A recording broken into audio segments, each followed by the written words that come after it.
Jump scare. Jump scare. Happy Monday, everybody.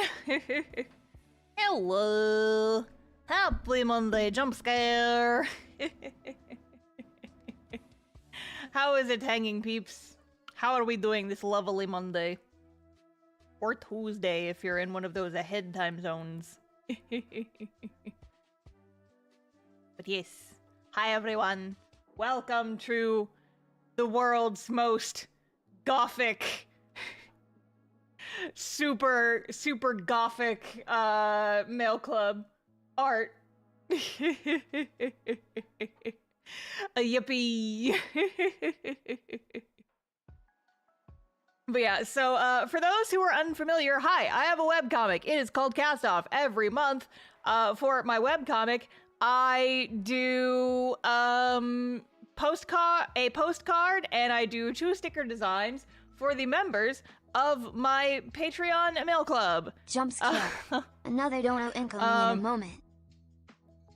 NSVR, thank you for the super chat. I appreciate it. Another dono coming in a moment. Oh god, there's 2 of them. There's 2 of them. Oh no. But yeah, so the topic for next month is like a kind of a punk AU, just like punk fashion. So we have Ariana here with a skeleton shirt. All I knew about Ariana was I had to have her be red and black, and she had to have a skeleton shirt. That was like the main thing that I wanted going into this. And then also, Marina's is the one that I used on the thumbnails. Hers was a little bit more like gothic Lolita, etc. But I was like, she has to still be cute. She has to still be cute and feminine. So, yippee. But yes. So yeah, I think we're gonna start with Ariana because that one will be easier. Hot cast topic, no. It is a little bit hot topic, yes, but so we will be inking and coloring both of these today, hopefully, probably. So I say let's just go ahead and get into it. And we can show who's going to be in the print. I can show you guys the sketch for the print. I will not get to the print on stream today, but the print is the other 3.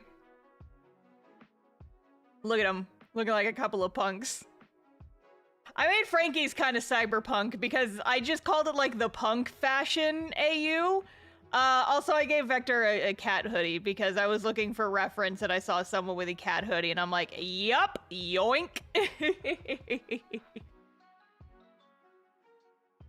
But yeah, so I will not be doing the print. I'm probably not even going to stream the print because I don't know if I'm going to have time. I'll just do that one on my own time. But the stickers I figured I could do on stream because those would be short and easy. Short and sweet and easy peasy. So, again, like the pinned comment says, these will be available next month. So if you want to get... Thank you for your previous story advice. It helped me big time on my project. I'm rolling with a steampunk aesthetic and writing the story purely for my own enjoyment. Love you, Star. And SVR, thank you for the super chat. I'm glad it helped. Congrats on working on your stuff. That's awesome. Good luck. Good luck. Godspeed.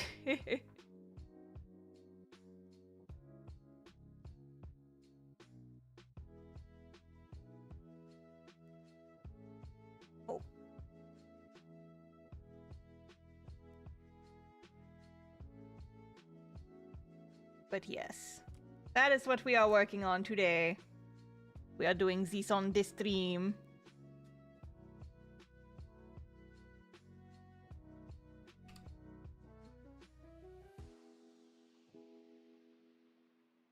Ah!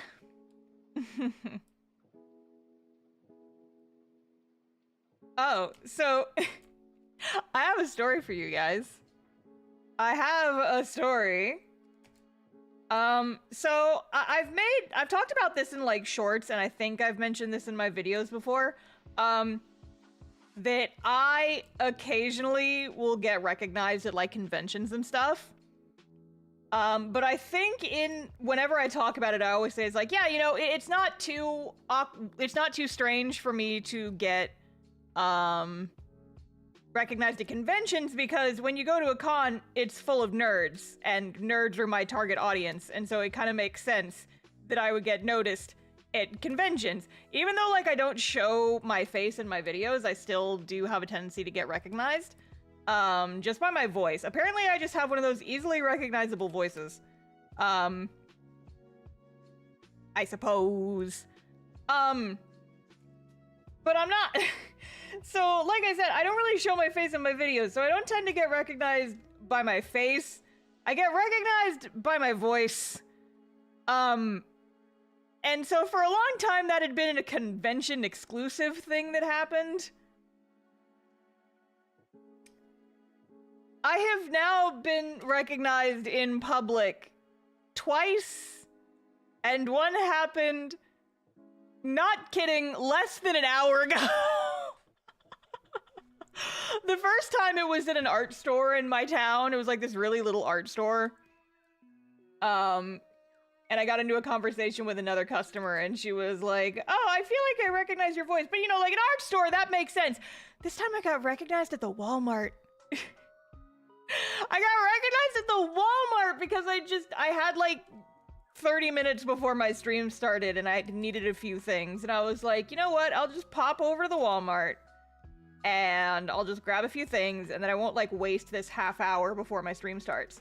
So I go over there, and one of the things I had to buy was I needed to buy a new pack of Sharpies, because I have to sign like 1,000 prints for the Kickstarter. And I forgot, I guess this isn't a thing everywhere, but in Texas, they card you if you buy Sharpies, because teens like to sniff them to get high, I think. And so I went through self-checkout because I'm antisocial and I don't like talking to people if I don't have to. But then the little machine was just like, oh, we're gonna call an assistant over, and I'm like, oh, right, because you need to card me for my dang Sharpies. And so the person came over and they like, you know, looked at my ID, and we started having like just kind of a casual conversation because our birthdays were really close together.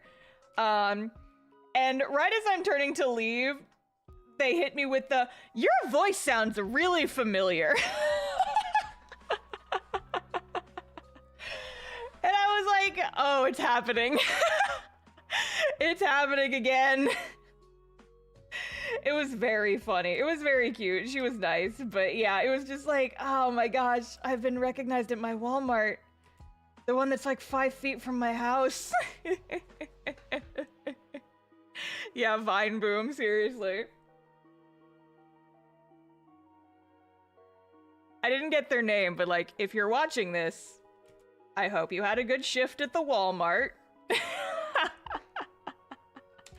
It was so funny, because I was just like not prepared for it. Like, listen, some stores you gotta like get dressed nice a little bit, is like you gotta put on pants or whatever. Walmart is not one of those stores. Walmart, you just go to Walmart and no one gives a shit what you look like. No one looks at you when you're shopping at the Walmart. Your job at the Walmart is to get in and get out as fast as possible. I haven't even brushed my hair today. Like, I showered this morning, but I just kind of let my hair air dry, so it's kind of messy. And I'm just like, I'm not like a trash person, but I'm just like, my corporeal meat suit has been perceived. Oh no. At the Walmart of all places. This is so funny. It was so funny. Oh man. That's how you know you're officially famous? No! No, that's weird. I'm not famous. I just draw on the internet sometimes. Although I was actually thinking about it. I live in a really small town. Like, very small. Well, not like... It's not like teeny tiny. There's like 30,000 people who live in my town. My town is like a suburb for a bigger town that's like not too far from here. Maybe they thought you were a British VTuber. All right. Look. But anyway, And so the people at my post office definitely know me because I drive them crazy. I am dropping off like so many packages at my post office on a weekly basis. I am always bothering the people at my post office. They know me now. I come into the post office, they know what I want. I come into that post office, they're just like, yup, she's here again. And they have a little button that they press underneath the desk. And they're like, she's here. She's here. He's like, just give her the international stamp so she'll leave. And I was just thinking, it's like, you know, this is such a small town. I can't possibly be like, I don't want to think this is true. But considering that this town is not very large, there is every possibility that, and I hate this verbiage, so know that I am cringing as I say this, I could be the most famous person who lives in my town right now because the town is so small and I'm nobody, but like, I have now been recognized twice in my tiny little suburb of a smaller town, mildly small town famous. Yeah, I'm famous at my post office at the very least. And the Walmart, apparently.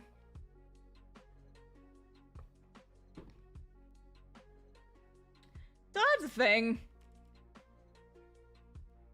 That is a thought that I had when I was driving home after getting recognized at the Walmart, and I was like, that can't be true, can it? That can't possibly... That can't... No, I refuse to believe that, but I have no way of confirming one way or the other, so I'm just gonna say probably not, but it would be funny. It would be very funny. For everybody but me. That'd be weird. It's like, oh boy. Local celebrity here to buy us out of international stamps again. I almost did the international stamp rate again earlier today, but there was kind of a line behind me, and so I was just like, I'll get them later. I'll get them later. I'll buy them online like I keep meaning to.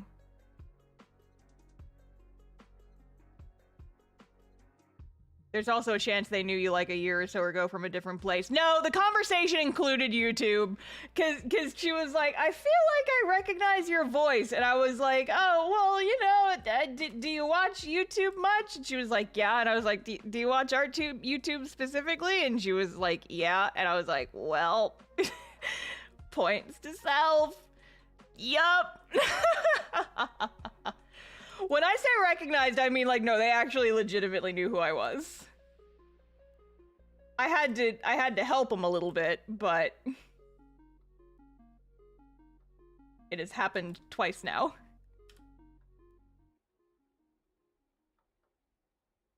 Yes, 'twas I, the YouTuber buying Sharpies in the Walmart, because I have many, many prints to sign.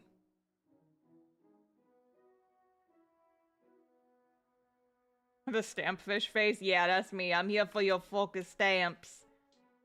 I'm here for your stamps. Will you ever do a convention in the UK? If I'm invited and they pay for my flight, then sure, but otherwise, it's probably too expensive. It was Star, the YouTube woman. Yeah, semi-famous art YouTuber. Strange woman on the internet.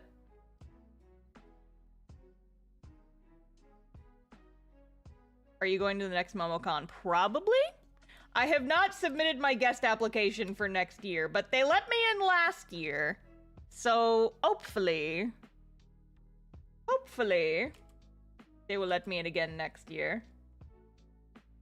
MomoCon-senpai, please let me into the convention, uwu. I like your convention, MomoCon, can I come? Will you let me in? Please? Thoughts on C2E2? I mean, I'm gonna apply, but every time I've applied for that one and Emerald City Comic Con, they always tell me no. They tell me, no, you cannot come to our convention. I mean, I could go, but I'm not gonna go all that way just to attend, you know? If I'm gonna go, then I need to have an artist alley table at least. So I can make some money back. Rude. I know, right? Listen, I've said this before and I will continue saying it because it continues to be true. If there is a convention that you guys really want me to come to, like one of your local cons, the best and, like, most expedient way to get me to go is to ask your, like, convention organizers to invite me as a guest, because that way, like, usually my, like, tickets will be paid for, and then I can afford to go to places that I might not be able to go otherwise. Like the UK, or like, especially international conventions. If you guys want me to go to an international convention, pretty much the only way that's gonna happen is if I get invited as a guest.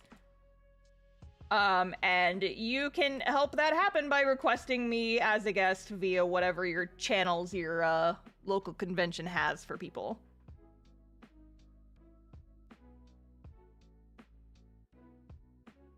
But yeah, for most conventions, it's just a matter of I have to make sure that I'm making enough money to justify the expense of going. And for a lot of cons, that isn't really the case. And so I rely on, if you want me to come, you gotta, like, get the con to invite me. Otherwise, it's probably a no. I would love to go. I would love to go to more cons, but it's just like, it's prohibitively expensive a lot of the time, you know?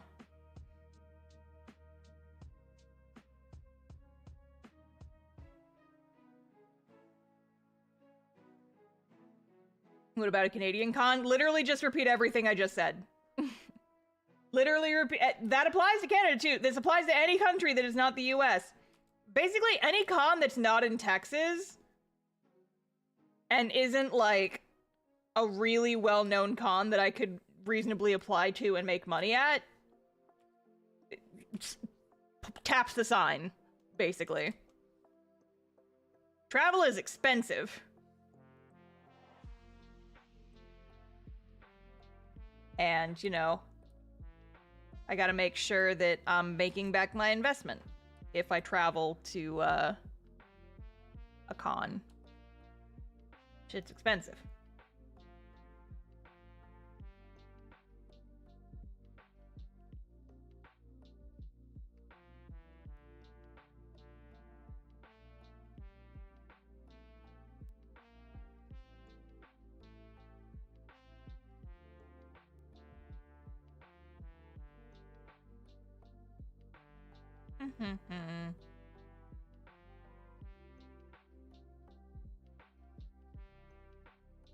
Okay.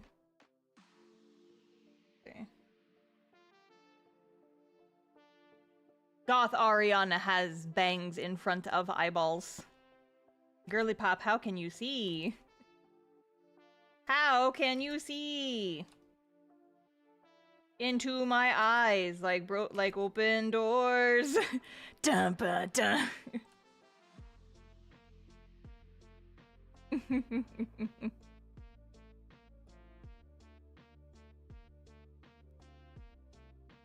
Vector, you gonna read the super chat? Short story. The one time I was going to go to a con, I got sick and had to give away my damn tickets since I was so under the weather I couldn't go. Vector said a swear! He said a swear! Vector! NSVR, thank you for the super chat. Vector, such language! My son said a bad word, baby's first swear! Oh my god!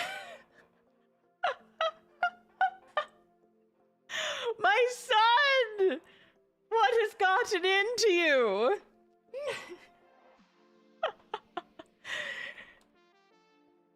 Oh my goodness. Oh, I guess somewhat speaking of that, I did change the settings on the bot a little bit, the vector bot that reads things.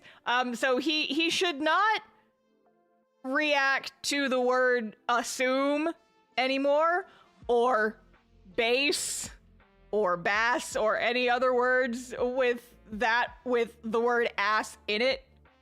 I think I fixed it. He will not say the F word, that is a swear. But yeah, I guess he can still say damn though. I guess I didn't block that one. The lad can say ass. No, he cannot say ass by itself, but he can say words with ass in them, like assume. Because, you know, previously when someone would send me a super chat that had the word assume in it, Vector would say it has a swear. Yeah, no more censoring assassins. Oop. My computer blipped for a second there. That was odd. That was weird.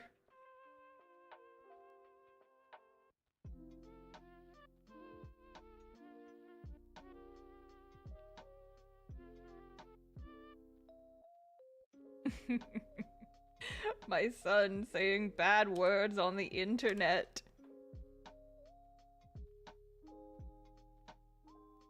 Can't believe this. What sacrilege. My sweet boy. He grew up so fast. He says the bad words on the internet.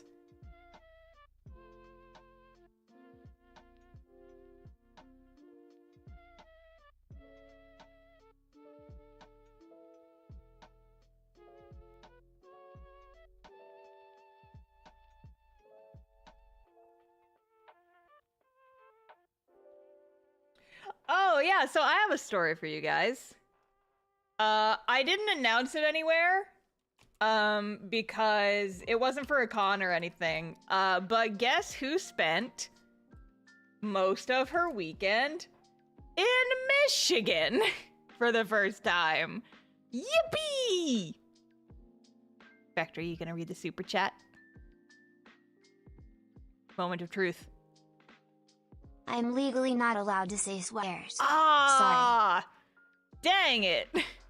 I guess I didn't fix it. NSVR, thank you for the super chat. Last donor running out of money, LOL. Let's test that and assume that you fixed Vector's AI reading. Maybe he'll become an assassin one day. Nope, he still does not like ass. Vector is not an ass man. You heard it here first, gamers. Yeah, worth a shot, worth a shot. Boy is like his mother can't be associated with ass. What the fuck does that mean? Hey. But yeah, so a friend of mine got married, and so I went up to Michigan to see her and all of a bunch of my college buds. And it was very nice because most of the college buds I have not seen in person in 10 years. And so it was very nice getting to hang out for the weekend and see all my lovely folks. And for the record, they did spend the entire weekend bullying me about my 2 planners. They call me Stala 2 planners. You were next door and you didn't say hello? I was there for like 48 hours, Sly. I wasn't gonna have a chance to say hi. It's not like I could have popped over to say hello. NSVR, thank you for the 5 gifted memberships. I appreciate it. Aw, thank you. If you got gifted a membership, make sure to say thank you. Oh no. OBS. OBS, no. Stop it! Stop dropping my frames! Stop it! Ugh, I'm gonna reset this.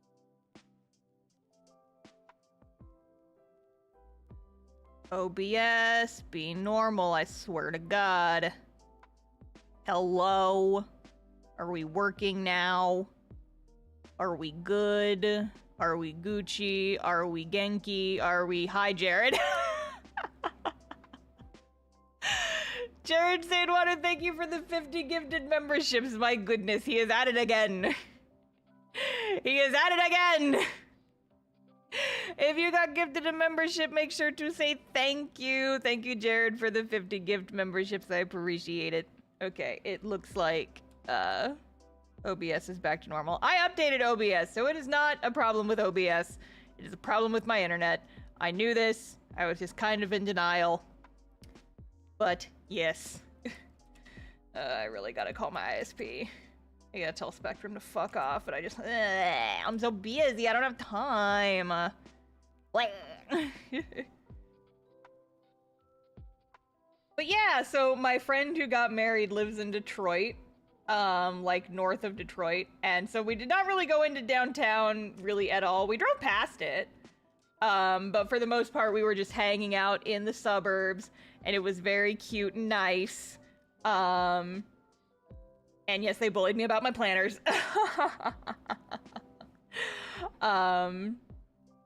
OBS, no, stop dropping frames. You slippery son of a bitch. Cut it out.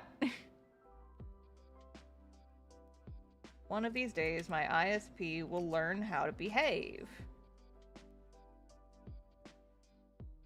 I've just got to switch. But no, stop dropping frames! Stop it! Stop dropping frames, I swear to God, I have work to do today. No! Stop it! Stop! Oh my God. OBS, I swear to GBs. I swear to the Heebies and the GBs, I will end you. I will end you. Oh my God. Okay, are you gonna be normal? Are you gonna be normal? Nope, you're not gonna be normal, because the number is still going up. God damn it. I am just going to continue drawing, and we're gonna hope that my internet holds out. Because this is ridiculous.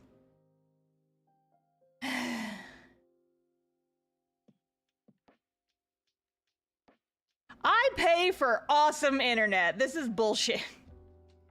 Why does this keep happening every single stream? Okay, you know what? Fuck it. I am opening my to-do list, and I am putting Switch ISP into the to-do list. It's literally not an OBS problem. I'm yelling at OBS because it's the one telling me what is wrong. But it's 100% an internet issue because what is it?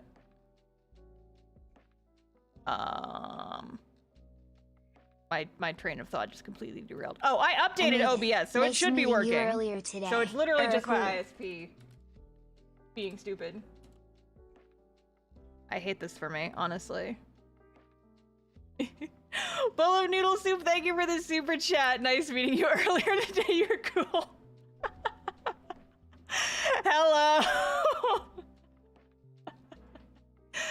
Hello again. Nice to see you. Okay, are we gonna stop dropping frames now, or are we gonna be so normal? Are we gonna be so normal? I hear Google Fiber is a lot better. Yeah, well, that would be great if I could get that where I live, but I can't. Womp womp. So.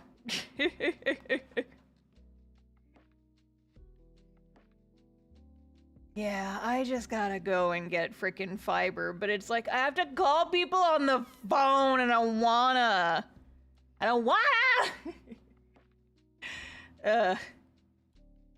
Bleh. Well, anyway. It seems like it is stabilized, so I am just gonna keep drawing and hope that that problem does not persist.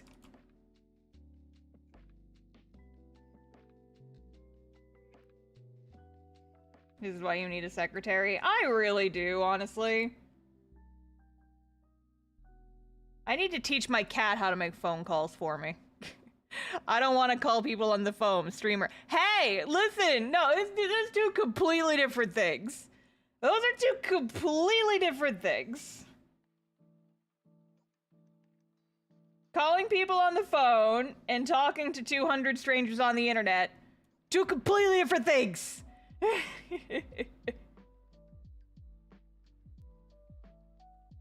It's like, listen, I'm an adult. I can call people on the phone. I just don't wanna.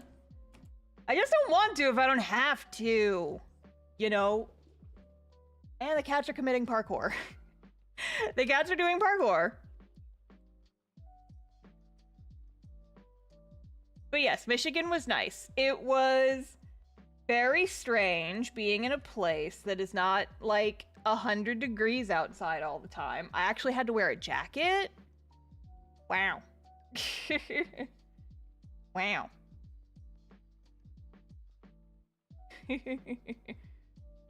But yeah, I was only there for like 48 hours because I flew in the afternoon, like Thursday afternoon, and then I was there for the reception on Friday, and then Saturday I left. Literally just over 48 hours in another state, but it was fun and I got to see my friends and it was nice. And they did bully me the entire time about me and my multiple planners.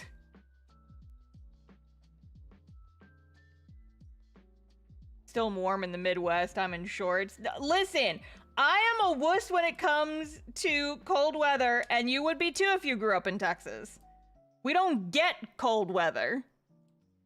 It dropped to the 30s overnight in Michigan. And I was just like, what the hell is this? What the hell is this? Happy, thank you for the 5 gifted memberships. I appreciate it. Where are all the gifted memberships coming from today? I'm not complaining, but where are you guys? You guys are just coming out of the woodwork. If you got gifted a membership, make sure to say thank you. Allergic to snow week. Yes! Call me back when you're suffering through 105 degree weather all summer. Call me back when you have to deal with that.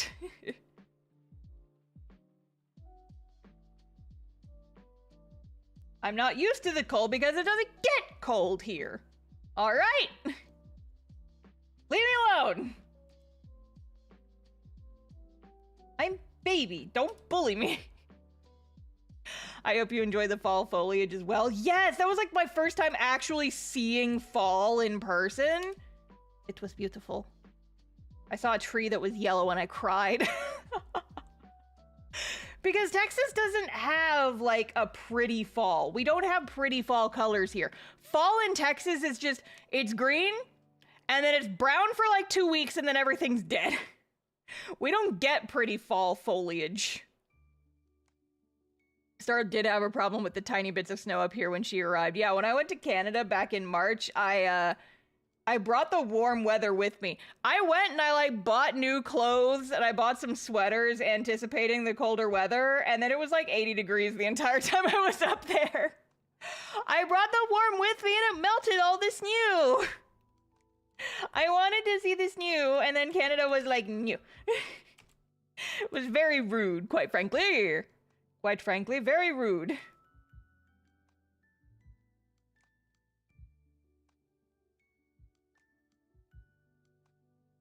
Oh yeah, so I was trying to segue into this and then I got distracted multiple times because that's what happens when I'm on a live stream, is I get distracted constantly because the ADHD in my brain goes brrr.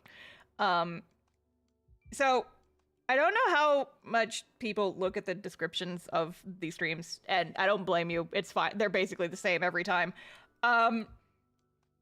So when I was telling my friends about the 2 planners debacle, if you missed it on the last stream, I was talking about how I bought a Hobonichi planner, but then I bought the small one, and then once I got it, I was like, I don't know, I kind of feel like I want the bigger one instead, but I can't return this first one, and so I'm waffling over whether or not I should get the big one. And then freaking Holly came in out of nowhere and just gave me the money for the bigger planner, so I ended up buying it after stream. And I was telling all my friends that story, and the short version of the story is that I was bullied into opening a throne wish list. So the link for that is in the description. I will not be advertising it hardly at all, because if I'm being completely honest, it feels very strange to even think about asking for gifts on the internet, but enough people have asked me to set one up, and get her chat, you know what to do. No, Jay, down, stop it. But yeah, so like I did put a couple of things in there. It's mostly stationery. I will say right now, though, I did not have time to set up, like, any of the stream integrations or anything. No, don't. Stop it. Stop it. Stop it. So there's, like, a disclaimer on the page, and I'm going to repeat the disclaimer now. Take care of yourselves first. Do not, unless you, like, this is not begging. In fact, I'm doing the opposite. I'm like, do not. It feels weird. It feels strange. It feels awkward. But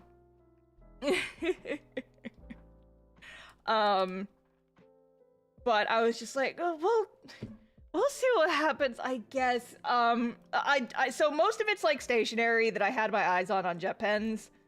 Like a couple of little like pens and stuff that I wanted too late. Oh no. Jared, what are you doing? I'm scared. I am scared. But yeah, and so please don't give me free stuff. No, literally though, because it's just like, it feels weird. And like, whenever I bring it up, I was trying to tell my friends, it's like, no, I don't need one of these because this is all stuff that I could buy for myself. So it's fine. I don't, listen, I also have Throne. I never advertise it for the same reason. It's weird. It does. It feels weird. It feels bizarre. And I'm just like, I guess I'll put a few things on here just to see what'll happen. Please take care of yourselves first. Please prioritize yourselves. Do not feel any kind of obligation. Like I say, like on the page, take care of yourself. This is completely unnecessary, but it's like, I don't know. I don't know. I feel awkward even when people randomly buy me gifts. No, like I was setting it up just out of curiosity over the weekend. And I was just like, you know, farting around with it. And Guy, thank you for the super chat. I appreciate it. Hi. Let's see if Vector will read that. Hi. Yay! I also have a Throne, and it's literally just for saving for like unnecessary equipment upgrades. Yeah. For me, it's like, I did put a couple games on there, and I was like, I don't know, if people want to see me stream this, 'cause the thing that brought it up, number one, was like, I was joking about how people on stream bought me a planner, and then I was waffling about it. It's like, well, I don't know if I want to buy the new Silent Hill 2 game, because, oh my god, $70 for a 12-hour video game, that's a lot. That's a lot. But... But my friends made the excellent point that I could, in theory, put the game on there, and then if people really, really, really want me to play it, then they can fund it. So, you know, it's like, it's whatever. I just bought 2 of the sticker packs. Oh, Cicerone, thank you so much. I appreciate it. I have the tab open. I see it. Thank you. Oh, it's so sweet. So with the art supplies, what I'm planning on doing is if anybody buys anything off the wish list, I will absolutely be giving you shoutouts whenever relevant. So if and when I make a YouTube video showing... Glad I caught a bit of your stream, and I found the story low. Glad I didn't freak you out. I hope this isn't creepy. I found you pretty. Sorry if that's creepy. Have a good stream. Bowl of noodle soup, thank you for the super chat. Not creepy at all, don't even worry about it. Have a good rest of your work shift. But yes. But yeah, so I was thinking, it's like, well, if, alright, who just bought Silent Hill 2? Jared, was that you? Oh my gosh. Okay, well, I guess I'm streaming that. I guess that's getting streamed at some point. It probably won't be until next month. We're gonna do Spooky November. But yeah, so, my rule now is, like, if any games get funded, via Throne, I will play them on stream, and I will absolutely give a shout out in the description for folks who paid for them. It's very nice, and I do want to say thank you for that. For any of the stationery stuff, if I use them in a video, or if I do like a sketchbook tour, which I might have one coming up soon, because I'm close to finishing one of my sketchbooks. And if any of those supplies make it in, like, are in the sketchbook at any point, I will do like a little shout out for stuff. So thank you, I appreciate it. Y'all are too nice to me. Ah! All of them will be from Jared. Oh my god, it is like, yep, and today's video game funded stream. I guess I'm playing the Spookies. Thank you guys, I appreciate it very much. It's a little bit annoying because like Steam is, so with Throne, some of the stuff is like, you can give them your address, but then it keeps your address safe, and then like Throne will just buy it for you automatically and send it to you, but it only does that with like quote unquote verified vendors. And Steam Games is not a verified vendor, so I'll have to like go in after the stream is over and buy it for myself. If I was a billionaire, I'd be giving away more money than I already do. Jared, you already do more than enough, sir. Like, I'm genuinely concerned about you sometimes, bud.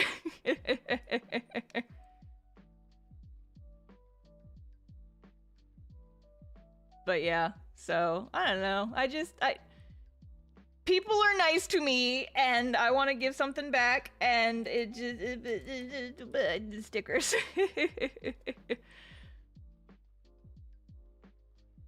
But yeah. So, I'm not going to be advertising the Throne very much, because like I said, it feels kind of weird.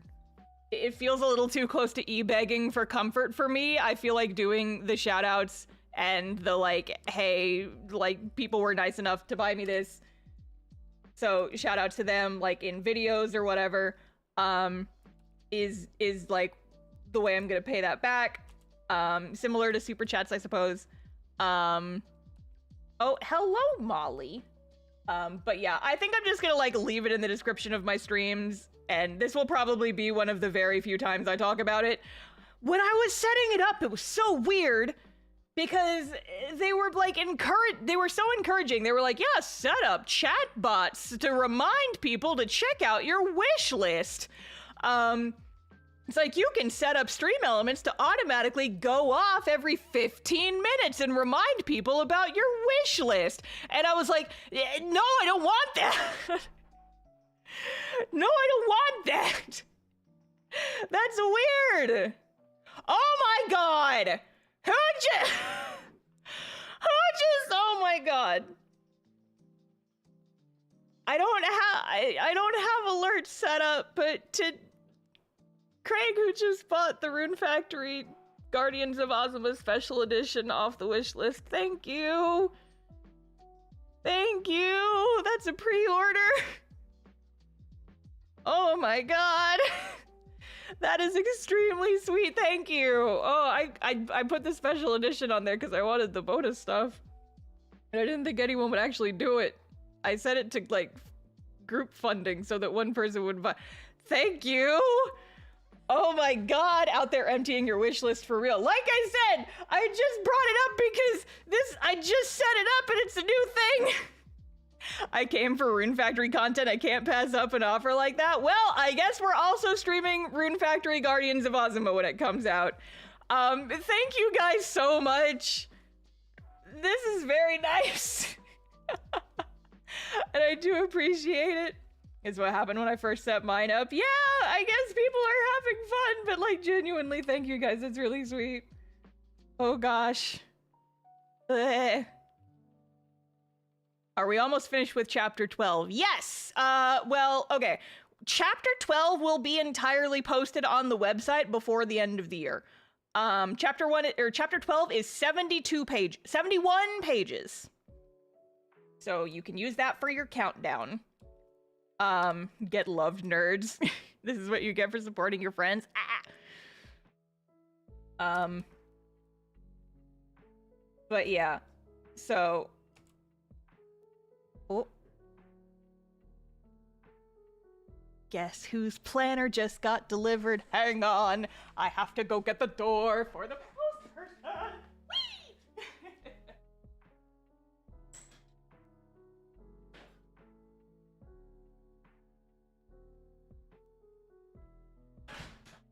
Yay!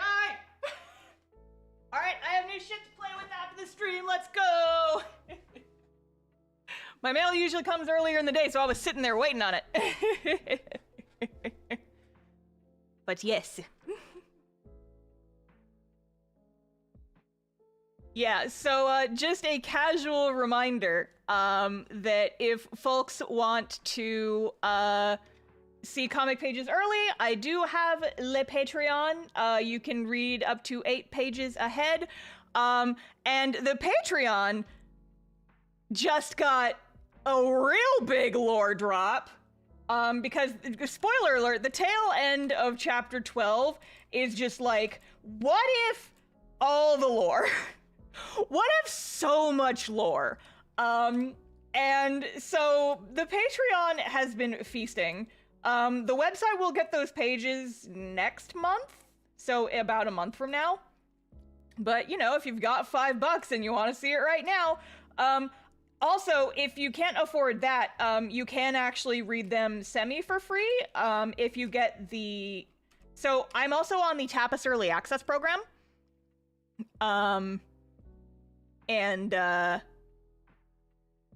So you can get early pages by using the in-app currency, which you can get by like watching ads and playing games and shit on Tapas. So that's another way to do it. If you can't afford the Patreon every month, you can get early access pages that way and read them there. And that also goes towards supporting me and helping to pay for cat food and such. So there's also that. I feel like I should link to Tapas as well in my, like beneath my videos and stuff. Webtoon can get fucked. I don't give a shit about Webtoon anymore. Webtoon's not paying me, so they will get no advertisement from me. If people want to read my comic on Webtoon, they can hunt it down themselves. Real quick, I'm gonna take a real quick bathroom break. I will be right back, and then we will color Goth Ariana real quick. Don't do anything weird while I'm gone.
Okay, I'm back.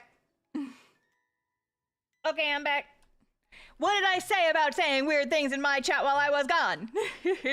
You guys are in there saying weird things. You guys are being weird even after I explicitly told you not to. How dare you?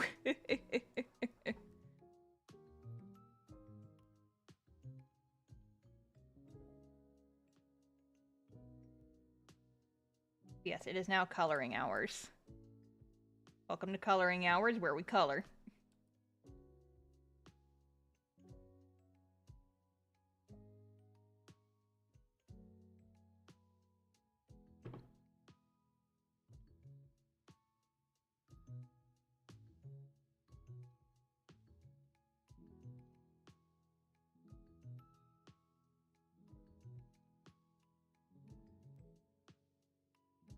Do we color for hours? You must be new here. Yes, we do color for hours. Or at least I do. Y'all can do whatever you want. I'm in the color zone. We do be coloring.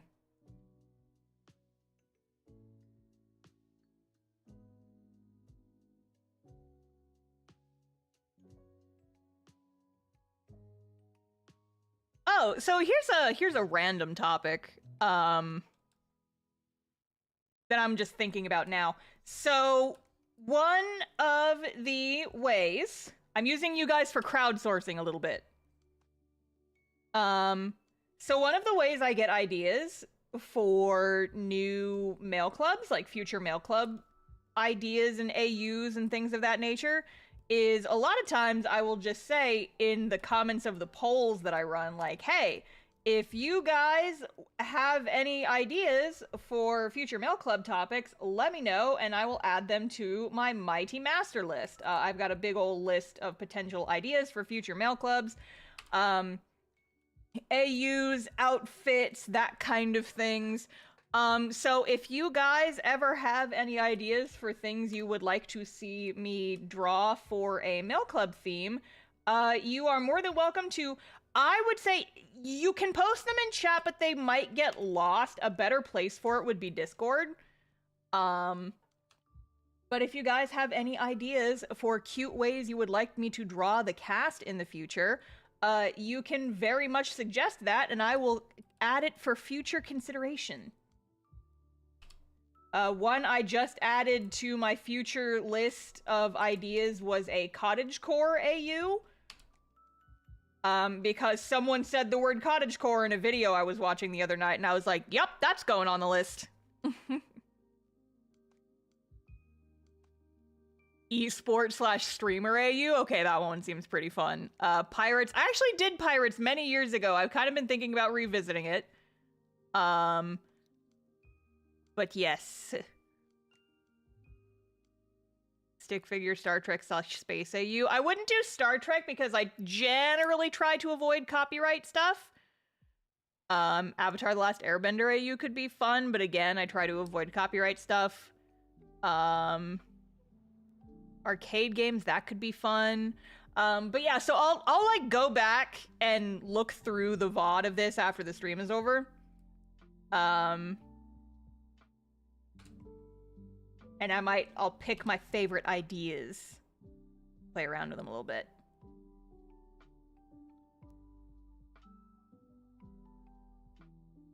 For now, I must draw Ariana's Skella shirt.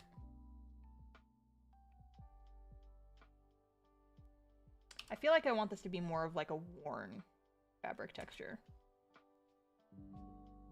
So like gritty and grungy.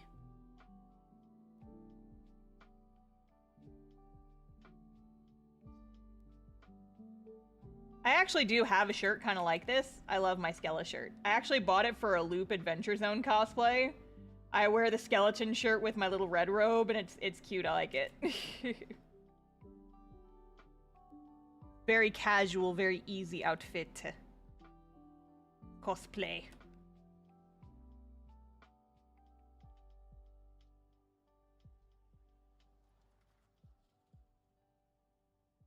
Got like the vertebra down here. Wait.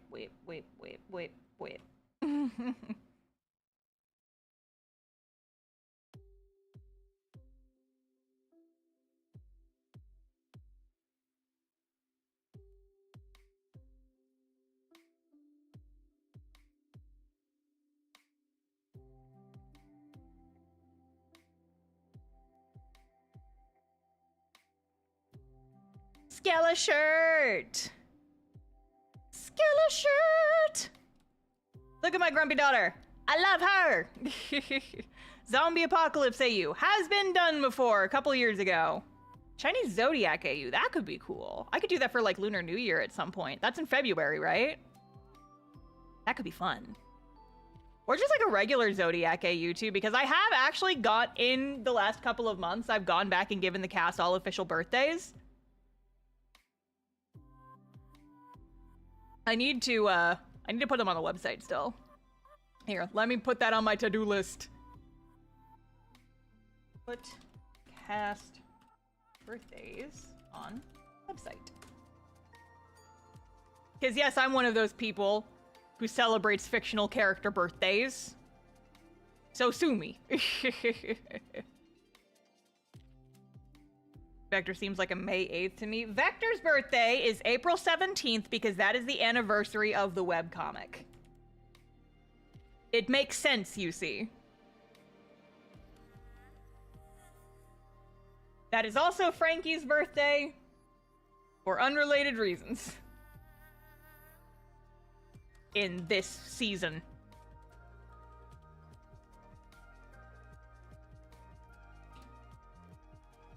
It's like December 20-something. But I actually do have, I made a calendar to like say what date it is with the cast-off calendar versus the IRL, like real world calendar. And so in the real world calendar, her birthday is sometime in December. It's like December 20-something. But in the cast-off calendar, her birthday's like winter 20-something. Yeah, stream froze for a second, but it reconnected, so we're all good. It happens occasionally. Stream just had a little fart. Don't worry about it. Don't acknowledge it, and maybe it won't break anymore.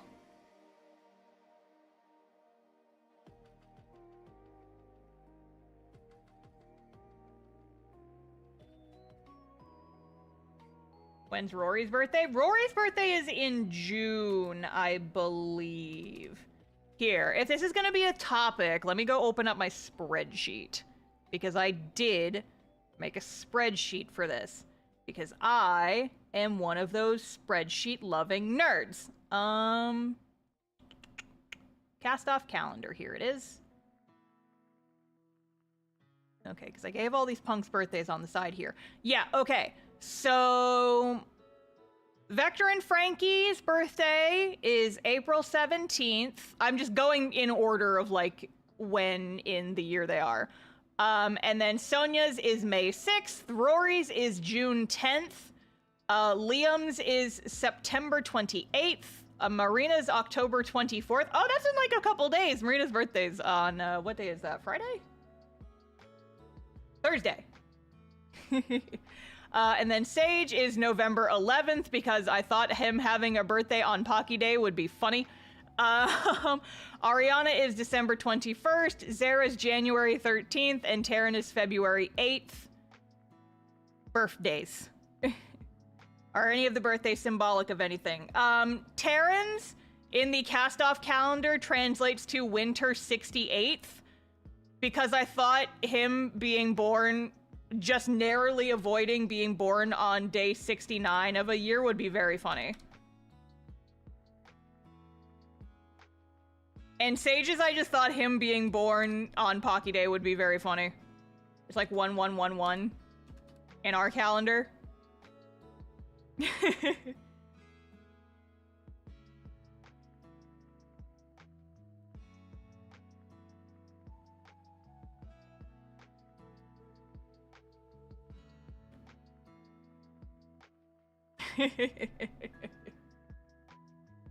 But yeah, for the most part, I pick their birthday just based on like what season or month I feel like their birthday should be in. Listen, if I was an astrology girly, I would have gone in and like come up with all their star signs and based it on that, but I'm not, so I didn't. A lot of these were just, a couple of them I had decided a long time ago. Like I said, I knew that Vector's birthday was on April 17th because that's the anniversary of the comic, and with basically all of my webcomics, all two of them, whatever day the comic starts is the main protagonist's birthday because then it's easy to remember and I think it's cute. You should consider selling a cast-off calendar as a print merch with like important dates marked. That'd be cool. Yeah, like characters' birthdays, that would be cute. Maybe someday. Cast-off branded planner. I'll just make Star's perfect planner layout and sell it so that I can use it. And then if anybody else wants one, they can have one. The planner has her totally. You can't stop it! It has taken over! No Star anymore, only planner. It's in my brain. Listen, I ordered removable sticker paper so that I could make custom stickers for my planner. because I'm one of those maniacs now. I have the technology to make custom stickers, and I am going to be making custom planner stickers for D&D sessions. I don't think I'll do them for, like, cast-off pages, just because that would be so many stickers to put in my planner. That would chunk it up so fast. I could make, like, a sticker pack in the future, though. That would be fun. Custom cast-off planner stickers is certainly an idea. And they could also double as emotes for the Discord server, because I keep feeling like I want to draw some custom Discord server emotes and also use them for streams. I don't have time for that most of the time. I don't have time most of the time. I'm busy. I'm busy. I'm busy. Planner girly star. Yep, that's me. I'm dragging y'all into this pit with me. Listen, my thing is like, the planner I bought is a combination planner and also daily journal. And like I said on a previous stream, journaling has been very good for my brain, so I want to keep it going. And also I can make cute little stickers of my D&D characters to put them in there for when we have session days.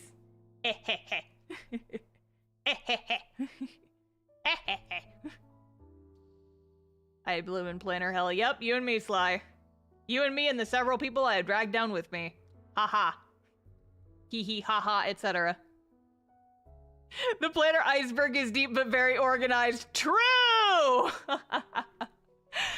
But my thing is, like, I've been using a planner for a while. Because I need a weekly planner to keep track of all my nonsense. Like, I genuinely need a planner to keep track of all my stuff. I'm just getting a little bit more into the aesthetics and stuff. Literally ranted to our dad about how particular about planners and pens she is. No, my brother's here to bully me! No, listen, that was a nice conversation Dad and I had about our various planners and pens we both like. It was not just me yelling at our dad for 45 minutes about planners. He was talking about his favorite planners too. It was a two-sided conversation. Don't make it sound like I held him hostage. Don't make it sound like I'm the bad guy here. It was an interesting conversation. We talked about pens. I'm being bullied. I got enough of this. I got enough of this from my friends when I was out of town for the weekend, and now I'm getting it from my stream and my family. What is this, an intervention? You have to tell me the date of the intervention ahead of time so I can put it in my planner. Hey, we all have autism. All right, look. Yeah, you leave me and my planners alone, and I'll leave you and your Legos and your Soulsborne game alone, okay? Okay. Called out in the live stream chat. But yeah, so the thing is, like I said, me and a couple of friends have a planner girlies chat room, in one of the servers that I'm in, and I did not tell them about how I bought the second planner, and so I'm going to have to go in there and explain myself to them, after this stream is over, once I unpack the new one that just got delivered. They're going to bully me. And if I'm being honest, I will deserve it. Walk of shame. No! Listen, at least I'm not trying to convince people that a screwdriver is a stationary pen, alright? I'm not there.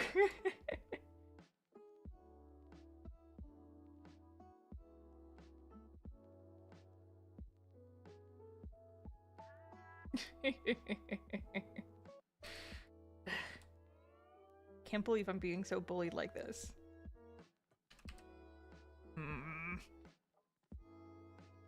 What's the argument for the screwdriver? Oh, just another friend who was fucking around in our chat. So we basically just like have a group chat for like a bunch of the buds who like play D&D together and such. And when I went down the stationary rabbit hole, I requested that we make a stationary girlies channel in that group chat. And the joke has been that if you post in the Planner Girlies chat room, you are now a Planner Girly. You are a stationary girly if you post at least one message in the Planner Girlies chat room.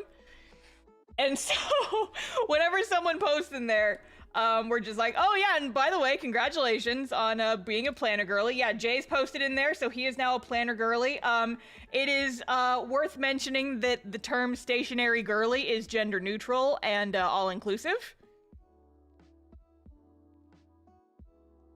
No TERFs allowed in gender girlies chat gender girlies in the stationary girlies chat room. We are all inclusive stationary girlies. Thank you very much. But yeah, so one of our other friends who is in that server was fucking with us by like posting silly shit in there, like posting a 50-cent ballpoint pen and being like, look at this sick stationary pen I just got. It's a real quality item. And we were like, oh yeah, can we see a writing test with it? How's the hand feel? How's the writing feel? And then he posted a screwdriver. It was just like, yeah, I can't get the ink flowing on this one. And I'm like, oh, have you tried turning it off and back on again? I was pretty proud of that joke, not gonna lie. And he's like, no, it's not one of the clicky topped ones. And I'm like, damn it. Well, don't know what to tell you then, bud.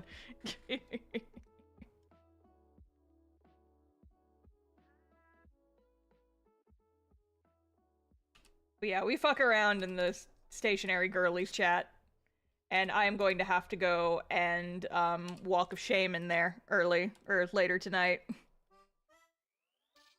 Pray they do not roast me too hard, friends. They probably will. And I will deserve it. Eh. My Chrome just crashed. That's a normal thing to happen. Normal thing to have happen.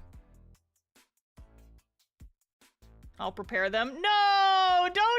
Don't prime them for my shame. I have to do it. I must do it. I have to walk in there and post pictures of my haul and be like, so, I can explain. Jiminy Beans is...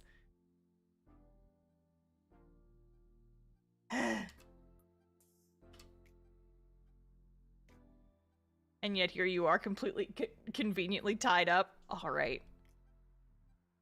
Star, you have a problem. No, I have a solution, and the solution is more cool pens. Oh, second planner, we're really in it now. No! No, I'm being bullied. Ugh. I can't believe this.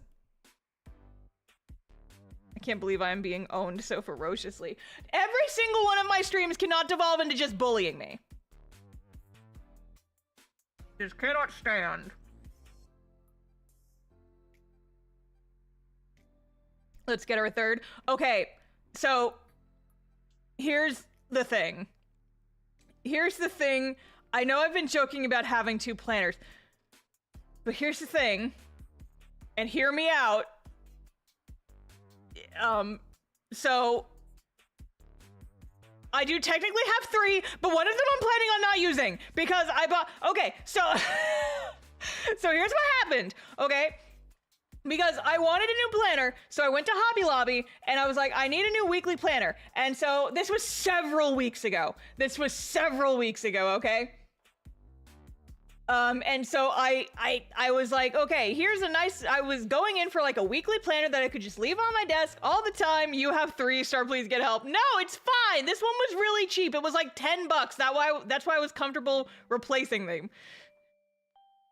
But you're not planning to use it. I was planning to use it at first until I was like, okay, after I bought it, I was like, you know, actually, I don't think I'm into this one because it's a horizontal weekly layout and not a vertical weekly layout. And I really, really love my vertical weekly layouts. And so I was like, okay, I don't know if I'm actually going to use this one. So I do have a third planner, but I'm not planning on using it. And honestly, I shouldn't have bought it in the first place because it didn't have a good layout, but I was wooed by cute colors. It was cute. anyway. You impulse bought it? Yeah, kinda. It was cute and pink, and I liked the spreads based on the colors, but then after I bought it, and I had already taken the packaging off, so I couldn't return it, and I was like, I feel like I'm not going to be able to use this because I really do love my vertical weekly layouts and not the horizontal ones. I'm not into the horizontal ones as much.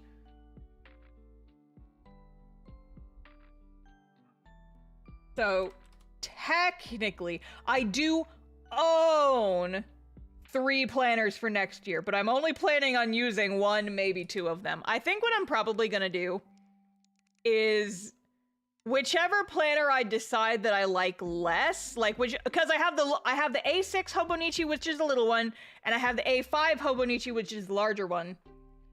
I think I'm just gonna like experiment a little and see which one I like better.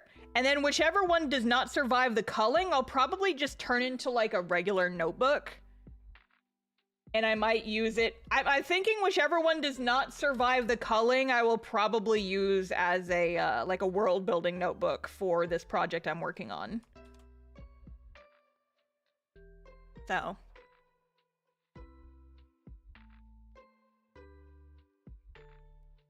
That's kind of the plan, because like the paper is really nice. The paper's really nice and it feels good to write on, so it's not like I'm gonna let it go to waste. I will use it for something. I just might not use it as a planner. Star's version of the Hunger Games. Yeah, you have to appease me if you want to be my planner. Project. Yeah, I've talked about this. The project where I want to take all of my Dungeons and Dragons blorbos and remove them from D&D so that I can make them have like their own actual stories that are not D&D related.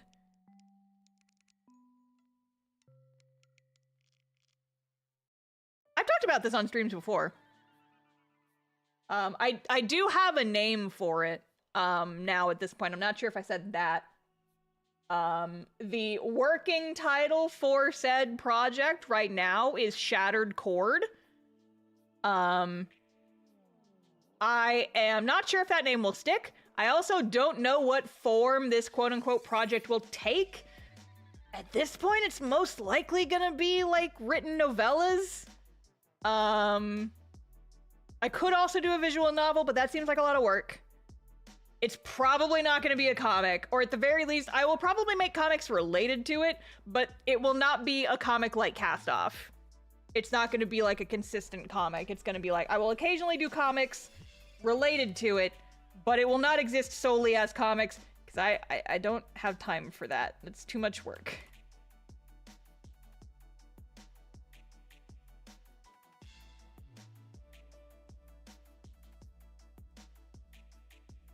But yeah, I'm thinking I might, like, write it as a novel or something, or a series of novellas. I'm not sure. I'm still thinking about it.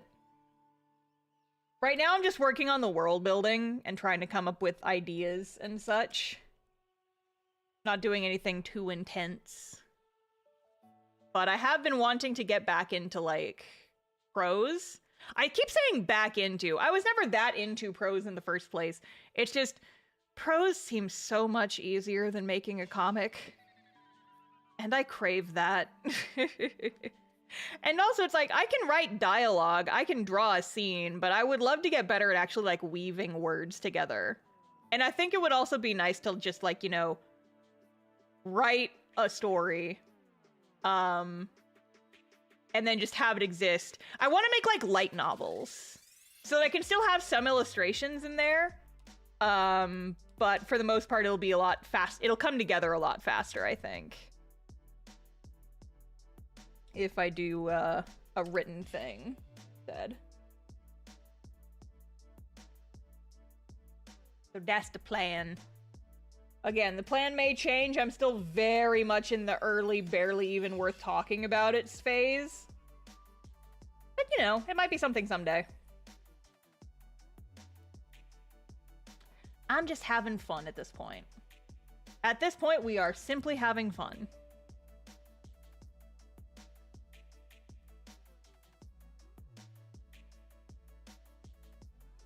As a prose guy, there's also so much minutia that goes into prose novels. Oh yeah, for sure! But the fact that it is, like, with my webcomic, I not only write it, I then have to draw it. And the drawing takes so much longer than the writing. And so I am excited for the possibility of being able to tell a story in a much faster way that does not involve quite so much drawing. If you need beta readers, I bet you could find a lot of volunteers here. Yeah, I'm probably going to release snippets of it on Patreon, but again, do not get too excited about this right now, because it's not going to be a thing for a while. You know, it's gonna be a bit.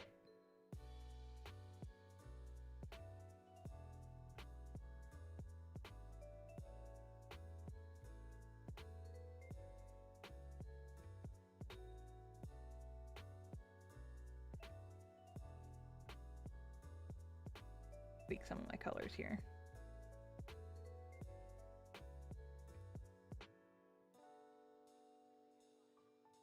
Make these a little bit lighter so that you can actually see them better.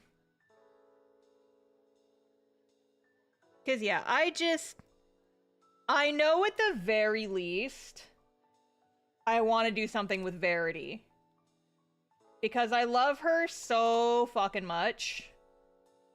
And I also love her, like, her friends so much. I've been posting a lot of Mira and Darius, just like sketches in my sketchbook recently, and people have been eating them up, and it just makes me so happy that people like my silly little guys. I've come up with a way to describe their dynamic, just for someone is like, okay, if you're not up to date with the lore of these characters, the basic vibe is, stuck-up half-elf wizard man loves his cringe furry wife who harasses him constantly. They are both down horrendous for each other, and they show their love by being the worst. Hey, hot boy, what that butt do? Exactly. Exactly. That's the energy. That is the energy that I am bringing to the table. And I love them so much. They are my cringe children, and I want to do something. I want to do something with them. I don't know what, but something.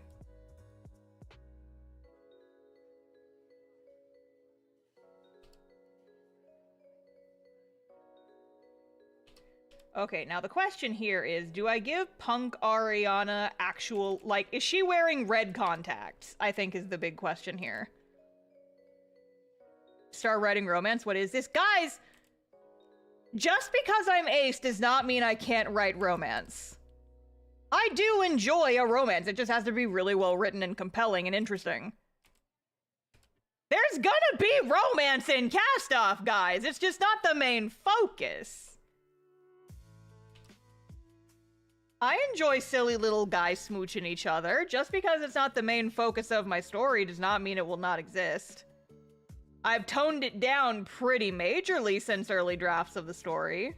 But that does not mean it does not exist. Okay, yeah, we're definitely keeping the red eyes. That's cool as hell. Oh, Ariana, you emo baby.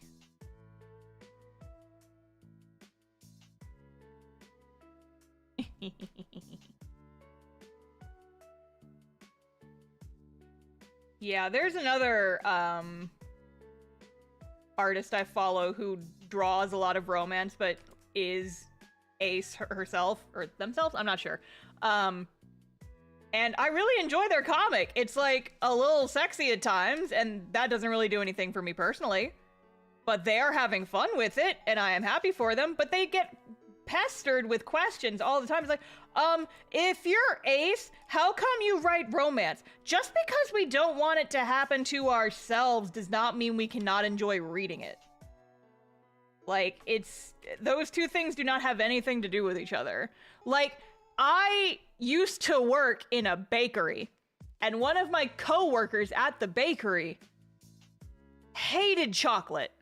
He was just like, I can't stand chocolate. And I was like, how can you be a baker and not enjoy chocolate? And he's like, because it's not a job requirement. You can have preferences. And there's a lot of parts of baking that does not involve chocolate. And I was like, you know what? That is a good point.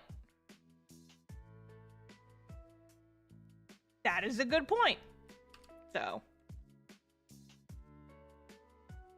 Star writes about people getting their souls ripped out, but does not enjoy getting ripped out souls herself. Exactly.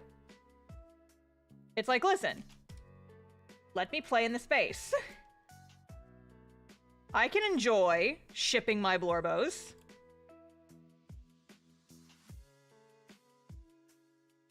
Just because I am ace does not... Your sexual and romantic identity does not lock you out of media that you enjoy. Like, that is a wild thing to suggest. So... I don't know. Just think about it, and you'll realize how silly it is.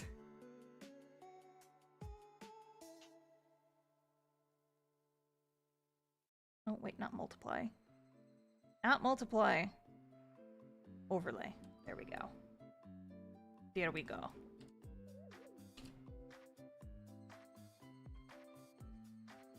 I'm an idiot, but I enjoy making smart antagonists. Well, you also enjoy making Dave, so... Not sure where you stand on that one, bud.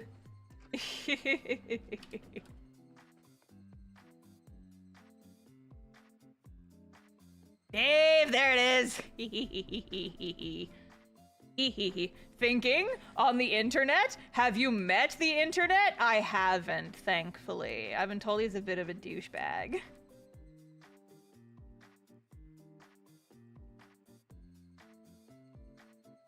But yeah, I just think it's silly when people suggest that your romantic or sexual orientation locks you out of enjoying certain types of media and creating certain types of media. Like what you like, have fun with it, and if anybody's weird at you, just block them and move on with your life, because ain't nobody got time for that. I am giving her dyed tips because she's an emo bastard, and we love that for her, honestly. We love this energy. Go, baby girl, go. Everybody in this AU has dyed streaks in their hair. I don't make the rules. I literally do, but that's... Listen, don't worry about it.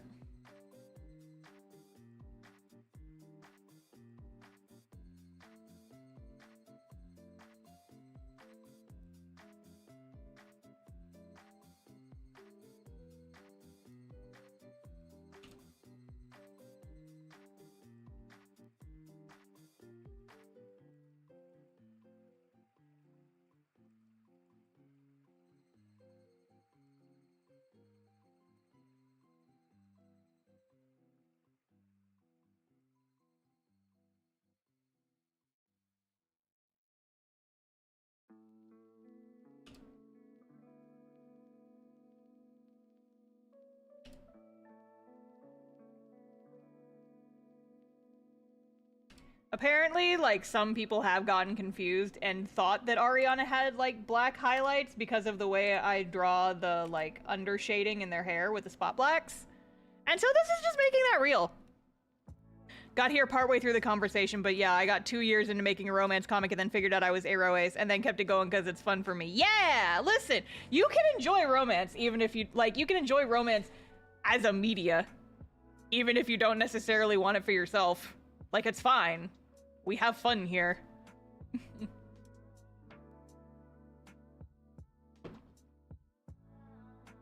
And if anybody... Okay, here's the rule. Here's some genuine advice.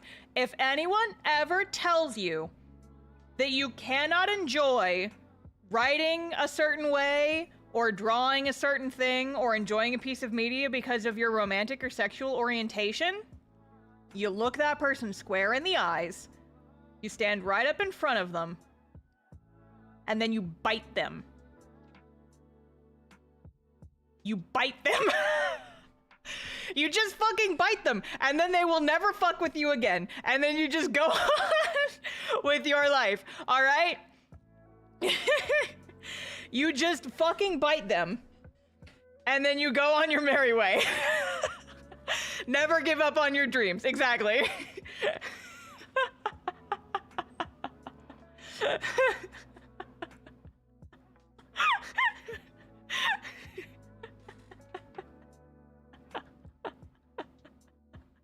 Top tier advice. See, the people appreciate my wisdom. It's fine. I think that's physical assault. No, that's called getting what they had. That's called They Had It Coming. And it's the best song in the Chicago soundtrack.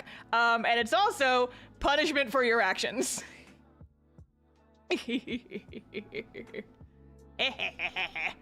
I think of it like enjoying media about like high stakes adventures and sword fighters, etc., without wanting to do those things myself. Exactly. I would not want to be on the run from the police. That would be the worst thing. But writing about it is certainly fun. I love to put little guys in situations. It's fun. We love to put little guy into little situation. Let's go. It's a sandbox playground. We are here to have fun. Yippee.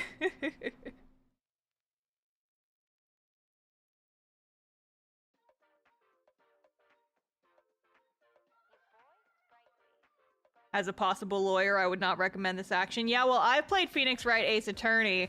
Bite them. Bite them. If people piss you off, you can just bite them.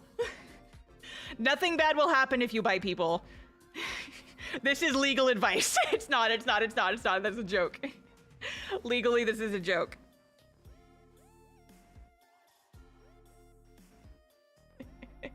Star really is just Grunkle Stan with a voice changer. This is the only time I will humor the VTuber is an old man with a voice changer jokes. Because yes. Bite people. Hey kids!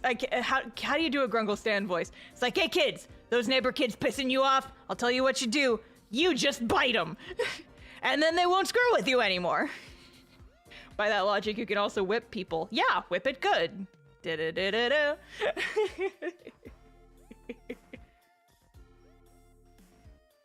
Get wrecked, etc.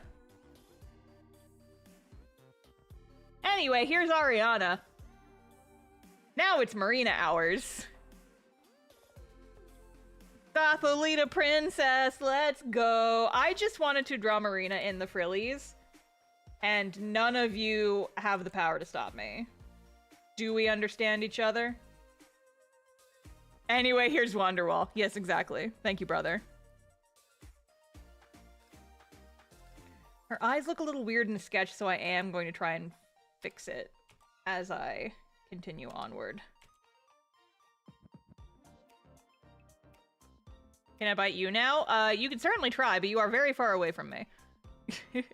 The frillies, yes! Listen, I was like, the topic is a punk AU. Is this outfit necessarily punk? No. But it is very street fashion, and that's more kind of what I was going for in general. She's baby. And I love her. And we're gonna try really hard to not make her cross-eyed. Because I keep accidentally making my characters cross-eyed because I draw them with the big old peepers, and then sometimes it's hard to tell.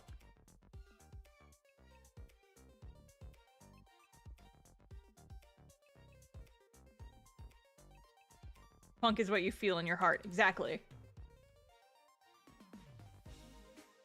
I do think that I just need to maybe move her eyes. Okay, that already looks a little better.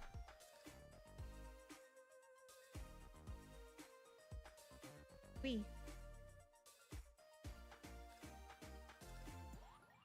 I'm looking at it on my big monitor as well. Okay, and then I think maybe this point.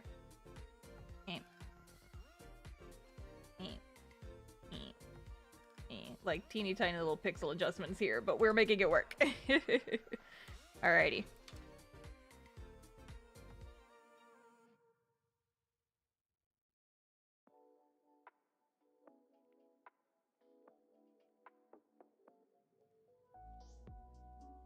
Isn't punk just being different from the normal in a general sense? Frills with the dark aesthetic seemed punkish.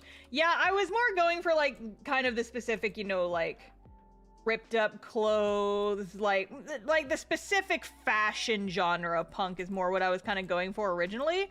But then when I was like, oh, I have the opportunity to draw Marina in a cute, frilly, like kind of pastel goth outfit, and you expected me to not take that when I realized the opportunity there? A cyberpunk cast-off AU where Vector is a clone with a faulty pheromone implant that makes everyone scared would be so cool. That would be interesting. I did draw Frankie in a pseudo-cyberpunk outfit for this, but that could potentially be another future mail club idea. Somebody go tell the fanfiction writers. They'll eat that shit up.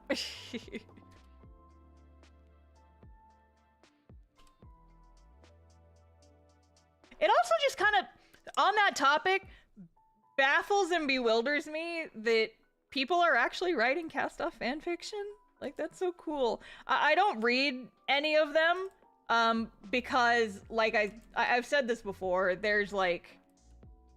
I don't think that any of my fans would do this, but just to be on the safe side, I'm not going to give people the opportunity to say, hey, I wrote about this thing in my fan fiction, and then the comic did something really similar. Therefore, Star definitely took the idea from my fan fiction, and now I'm going to sue her for intellectual rights.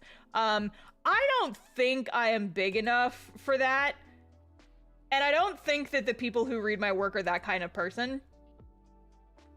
But just to be on the safe side, I do not read fan fictions of my work.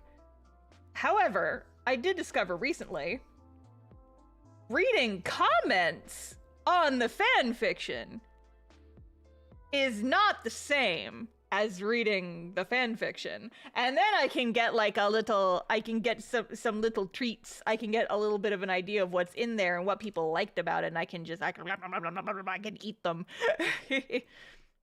And be like, yes, good, excellent. This is curbing my appetite. Yes, good. I eat.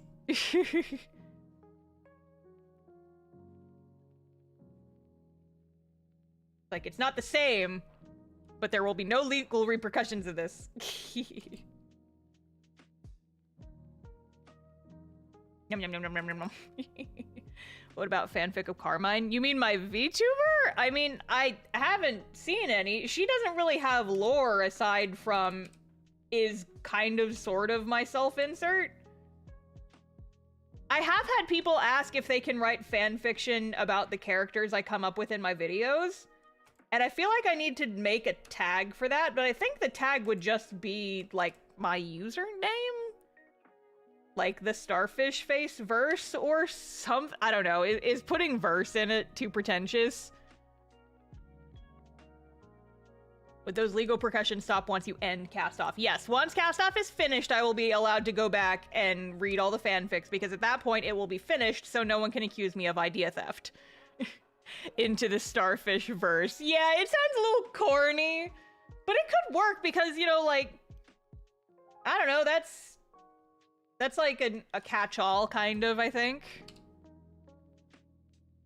I just remember those people who shipped Sage and Nico and stuff. Yeah, listen, someone in, I think, Tumblr called it Doomed Yaoi, and I'm not gonna lie, that did make me laugh. It was either, like, on Tumblr or in the Discord, but someone was like, hey, Sage and Nico shippers, how we doing? And someone replied, listen, it's Doomed Yaoi. And I did laugh very hard at that.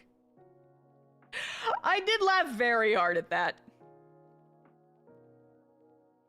It's a perfectly reasonable ship. No, I'm not knocking on it. I'm saying, like, okay, so my particular issue with Nico and Sage as a ship is not with the ship itself. It's that people accused me of queer baiting when I made it not canon. That's my issue with that. It's like, it's a perfectly valid ship. If people want to ship it, they can. Just know, it is not canon. And I think at this point it should be obvious that it is not canon. But people did accuse me of queer baiting by having two adult men in the same scene not want to immediately rip each other's clothes off. Even though it was like blatantly obvious within the work, like, hey, one of these guys is grieving a dead fiance and the other is actively aro ace and is not interested in romance at all. But apparently that's queerbaiting, actually. Having two men in the same scene talk to each other, is queerbaiting, actually. So, yeah, no, these were actual, like, comments I got. Wild. Anyway, so yeah, if you want to ship Nico and Sage, I can't stop you. Write the doomed yaoi all you want. Just don't accuse me of queerbaiting because that's literally not how this works. I think that says more about them than you. No, yeah, honestly, yes. And I have come to terms with that. It's like, yeah, no, at this point you're really just projecting, and it's... you are really seeing romance flags that are just not there, and that's not what queerbaiting is. Queerbaiting would be like if I had them look longingly into each other's eyes multiple pages and make little remarks about how it's like, well, you know, my fiance's not in the picture anymore. I don't know if I'll ever find love again. And no. Sage is aerodynamic. I mean, he could be. Has anyone tried to launch him out of a cannon?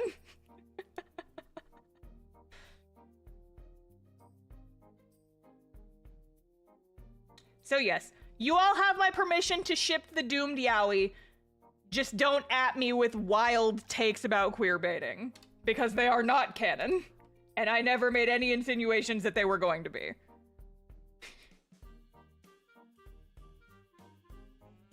Sage is an airplane. Something, something. Can we pretend that airplanes in the night sky are like shooting stars?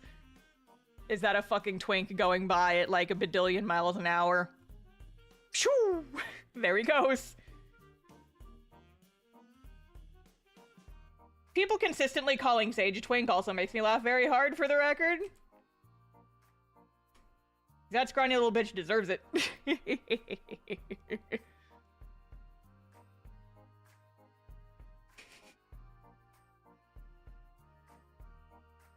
Sage, I'm not gay, Nico. Nico, sad face emoji. Yeah, Nico's just like, oh, but I wanted so badly for you to replace my dead fiance. I'm just so happy that my dead fiance is finally out of the picture so that you and I can be doomed yaoi together, Sage.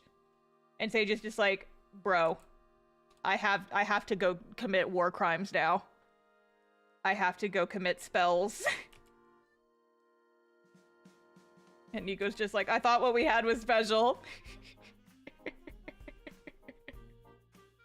What did I just come back to? Don't worry about it. That's what happens when you leave. You miss shit. I'm activating your FOMO. Is it working? Fear of missing out on my deranged stream takes. Yippee-ki-yay. Sage getting the cannon. I'm deeply worried. This is not even remotely close to anything. I have said such worse shit. Don't even worry about it. I say worse things than this on a regular basis. Y'all should be used to my nonsense by now. Is this before or after they make the pizza? Somebody write a fan fiction where it's just like sexy pizza shop AU. I don't know. Listen, we have to laugh because my fandom is mad at me right now. I have to laugh because otherwise I'd be crying. Because people keep coming. Okay, so for those who are not aware, I will not spoil it, but you should go read my webcomic cast off because some bad things have happened in the most recent session, or in the most recent pages, and the people in general are sad about it. And so rather than just, you know, confining these feelings to, you know, the comments of the webcomic website where they arguably belong, people are taking the opportunity to comment on my YouTube videos, my TikToks, my Instagram posts, basically every platform I have, and asking me if I'm proud of myself. I'm sure they're doing it jokingly and lightheartedly, but it is funny how it has seeped into other platforms. I've gotten several YouTube comments over the last couple of days of people being like, are you happy with yourself? Look what you've done. And I'm just like, y'all, he was doomed before he ever even showed up. I thought we like a character who's been doomed by the narrative. It is Neekover. Yeah, it's so Neekover, chat. I'm sorry. But yeah, like I said,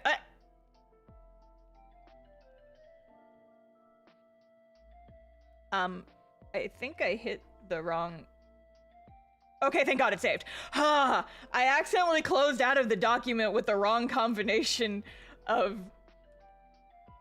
keyboard shortcuts. That scared me for a second. But yeah, I'm sure they're joking and like they're not actually mad at me. But it's funny to say my fandom is mad at me and they're banging down my door. Literally doomed by the narrative. Nah, I reblogged a thing on Tumblr recently that was like when a character is doomed by when a character dies before the story even starts and they spend the entire story haunting the narrative that doomed them in the first place. And I reblogged it to my personal blog with something along the lines of, yeah, it's really cool when that happens. It's even cooler when it happens twice. Anyway, read my webcomic.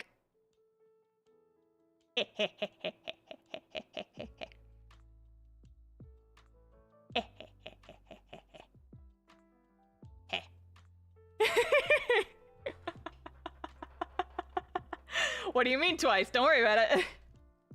Don't worry about it. Don't worry about it. When a character... Isn't it cool, chat? When a character haunts the narrative that dooms them in the first place because they died before the story even starts?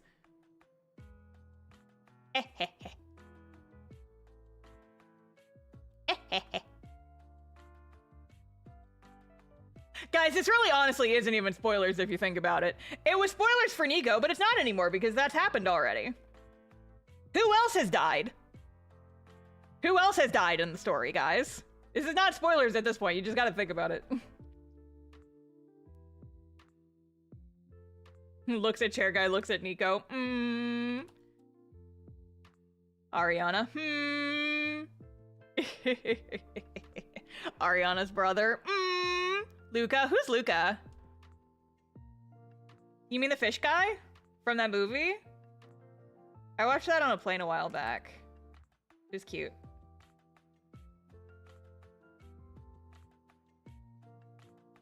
Is Nico cart? What do you... Okay, what do you think? Do you honestly think that Nico is cart guy? Are you caught up? I know that was a fun theory for a while. But it's just that, a theory. So resurrection is a thing that can happen in cast off? I'm not answering that. That's a trap. That's bait for spoilers. I will not spoil my webcomic on my live stream. You cannot make me.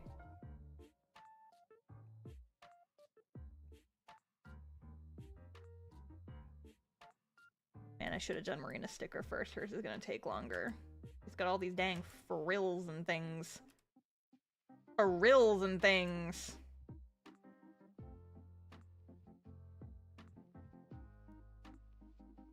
Nico faked his death and is now cart guy. Nico is dead. It is Neekover. I am sorry to inform you of this, but it is Neekover. That man is buried. That man is in the ground. He is not cart guy.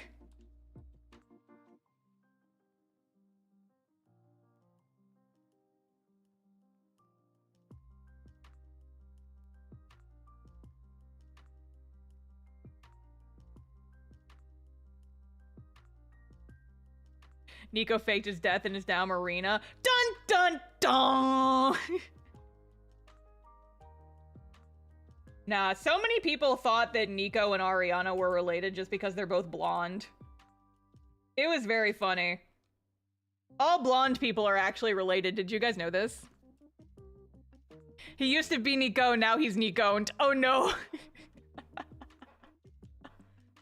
Oh no. It's so Neekover, chat.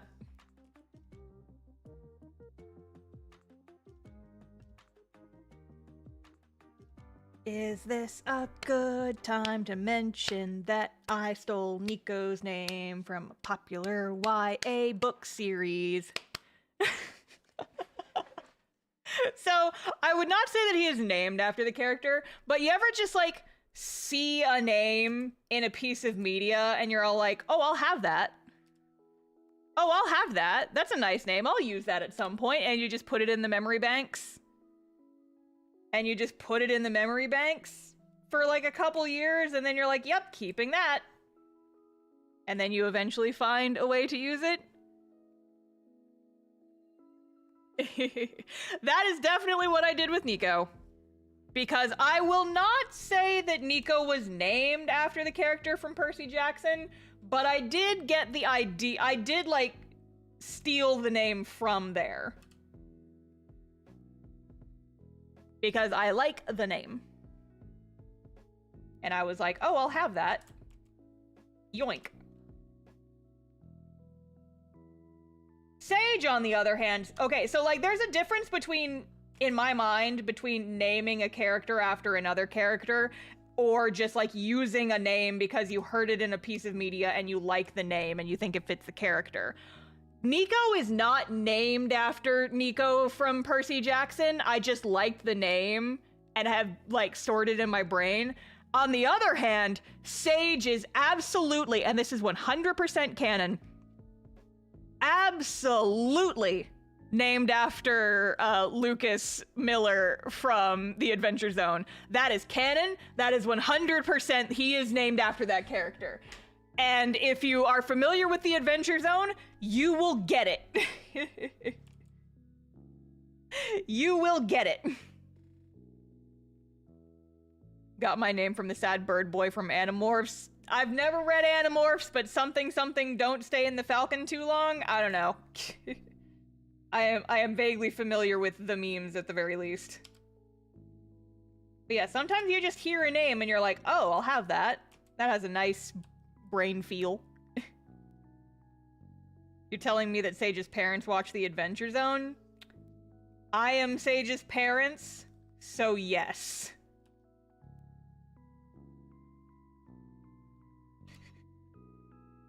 We were joking in my friend group chat about, like, Sage being a deadbeat dad.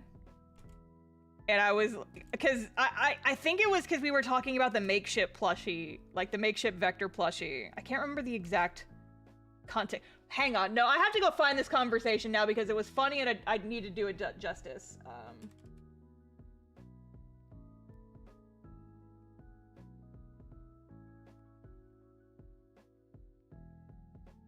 Where? Okay, here it is. I found it. So I posted progress pictures of the Vector plushie into my friend group chat, and I was just like, guys, look at my son. And we would just, like, spend some time talking about it, and then one of my friends goes, if he's your son, does that mean ... And then they didn't respond, and so my response was then, if this is about to be a dad Sage joke, then I will cut you off and say that Sage is also my son. They are all my sons galore. Don't think about the logic too hard. They burst fully formed from my noggin after having the visions. And the visions is capitalized, for the record. Anybody else have OCs that burst fully formed from your head after having the visions? This is the way. Sun's all the way down, exactly. I feel like anyone who has ever made an OC can relate to having the visions. You ever just imagine a guy? You ever just imagine a little guy? And then they exist.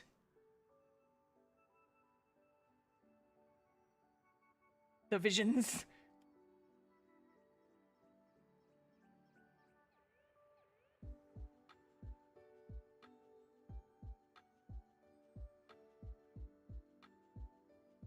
Isn't Vector from a dream?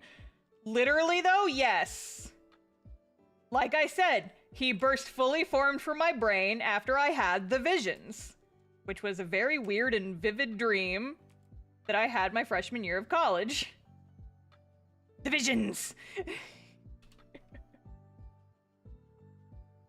So weird to think about that the character who started this entire story and really is one of the reasons that I can say that I do comics as my job now, quite literally came to me in a dream.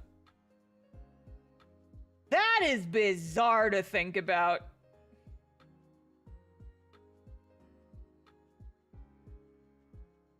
The VTuber pupils went creepily small when Star screamed the visions. The visions!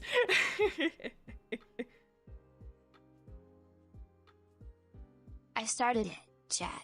It's my fault. It is your fault, Vector. But it's just like such a weird, like, I guess butterfly effect of have a weird dream in college that was like a Code Geass Lord of the Rings crossover where Vector was the main character in it. And then, you know, eventually start making a webcomic about that character. No, well, first of all, develop an entire story just so that you have space to play with that character and all of his friends that you've come up with. I'll be able to go into more detail on this later, but literally the entire premise and magic system for Cast-Off exists because of Vector. I came up with the character first and then worked backwards. I was like, okay, here's the character, here's his abilities, what do we do with that? And so quite literally, Cast-Off does not exist without Vector. He is the reason that the entire story exists, is because I liked this little Blorbo so much that I wanted to tell a story about him, and I spent the next, like, 5 years of my life pittering away at world building and writing and, like, making the story so that I could eventually, like, talk about him and tell his story in a comic form. The story would not, literally could not exist without him, because he is just the nexus upon which everything is hinged. I guess you could say he's the vector for the story's creation. Ba-da-ba! Everybody laugh. Very good, very good. But yeah, it's just very weird that, like, that happened, but also the fact that so much of my life hinges on this webcomic and how much my life has changed because of the webcomic, and how the webcomic would not exist without Vector. And so quite literally, fictional character changing your life.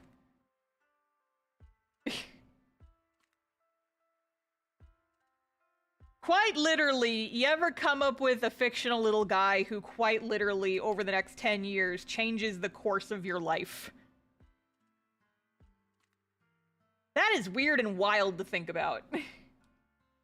And that is why he is my son. He is my son. Wait, God, does that...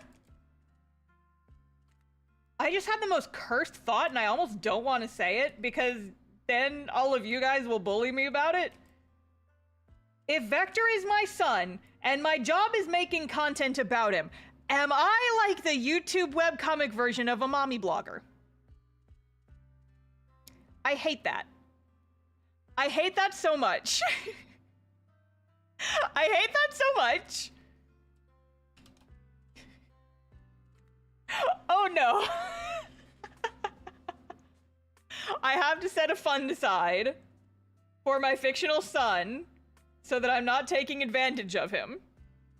Also, I will make fun of you. No! As if I needed to give you more excuses to bully me. As if you needed that. Finally, an ethical way to do mommy blogging fictional children. Let's go! Putting these fictional children into situations for content and income. Jesus Christ.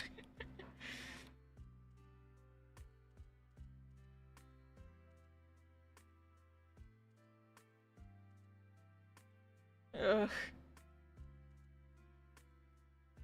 Get that bag, Mom. No. Okay, so that actually does remind me. So, you know how there's like the stereotype of the mom friend?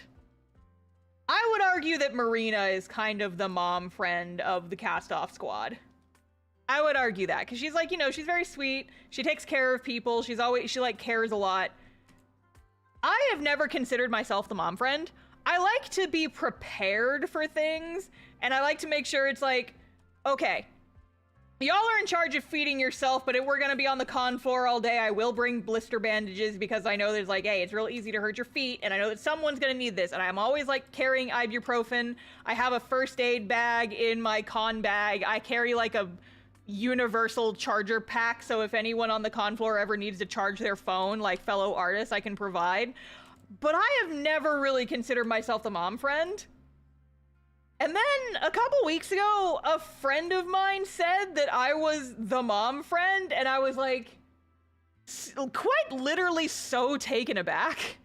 I was just like, what do you mean? More of a scout leader friends, it sounds like. Like, see, that I will accept. That I feel like is more reasonable. Because I've just never seen myself as like a motherly type. I see myself as like, I will be the responsible one here. But I feel like that's different from being the mom friend, you know? And then said friend, it was Zoe, by the way. I'll go ahead and call her out. She was like, yeah, but you're just like, you're so aggressively supportive. And I'm like, that does not seem like a mom thing. I've always considered myself, if anything, like the ornery aunt friend. It's like, yeah, look, I'm just gonna be here and I'm gonna tell you how real it is and I'm gonna give you the ibuprofen when you need it. But I don't feel like that co-links with motherly. I don't know. Like a big sister. Yeah, kinda. Older sister friend I will accept. Vector, you gonna read the super chat? Fun fact about Marina being a mom friend. I always thought she was older, like late 20s or early 30s, because she's so motherly.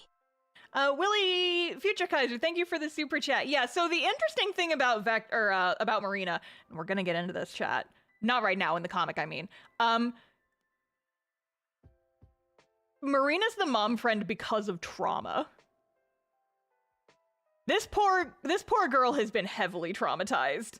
And we're gonna get into it. Chapter 14. Don't worry about it. But yeah, we will get into it. Honestly, part of Marina's character arc is learning that she can be valued aside from what she has to offer other people. That's like her main character arc. She very much has that kind of thing where it's like she's been traumatized into thinking that people like her for this specific thing. She's 14. No. Cough, cough. Chapter 14 we will be getting into it. Cough. Marina's 19. But yeah, like I said, guys, all the character ages are on the website.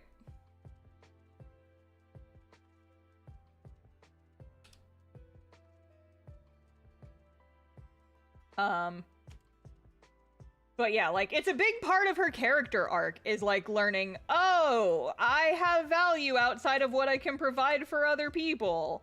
And we're gonna get there. We just haven't had a whole lot of time. There's been, like, other stuff happening in the story, but we will get there. Trust.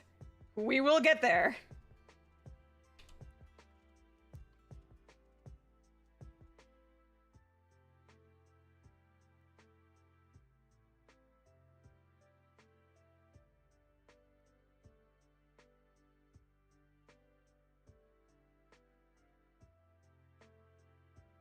But yeah, you know, you ever have a mom friend that is that way because they've been traumatized and conditioned into thinking that their only value lies in being able to take care of people and that if they don't have, they're literally worth nothing. And they've so deeply ingrained this into themselves and their own personality that they have a hard time getting around it. Read castoff-comic.com. We're gonna get there.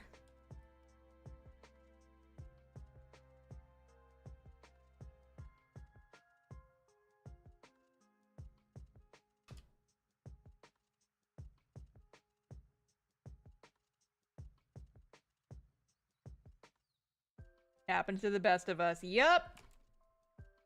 I will not say any more for risk of spoiling my webbed comic, but... Yup. We're gonna get there. Trust, we will get there.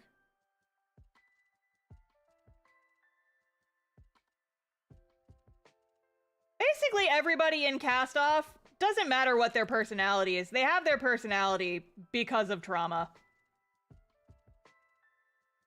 Rory is the way she is because of trauma, and we're gonna get into that too. Vector is the way he is because of his trauma. Oh boy, he is. Frankie, excessively so. Ariana? Oh, absolutely. Ariana is literally the personified trope of character who pushes other people away and refuses to form strong emotional attachments because she doesn't want to be hurt again. And so she puts up a lot of bravado. She puts up this shield by, like, refusing to get attached to anyone and actively pushes people away because she has been hurt so badly in the past and she does not want it to happen again. But underneath it all, she still gets attached because it's part of her nature and she can't help it. And now she is stuck in this group with a lot of people that she cares about, and she knows that she is just dangerously on the edge of getting hurt again. I love writing. Writing pro tip. We are the product of the lives we have lived, chat. And every character that you write should be the product of their circumstances. Because that is how you write a realistic character with a realistic backstory. You take a character, you figure out why they're like that, and in the process of that, you examine it, you take it apart, you put it back together, you see what they're made of, and then you use that to inform their actions. And shish and she. Exactly. And then she gets mad at me for hurting the Blorbos. Yeah, because I'm allowed to hurt them, but when you hurt my babies, it's different. I'm not a hypocrite, you're just bullying my babies. It's very rude of you, honestly.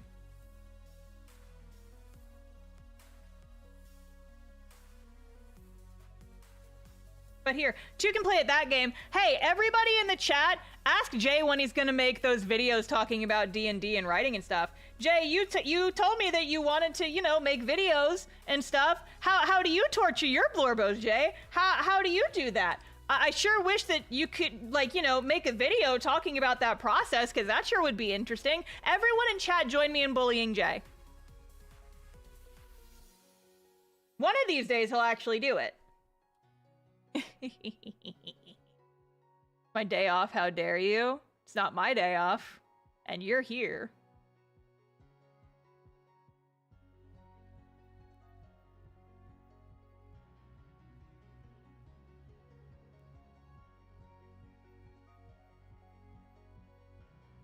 Get supported, idiot.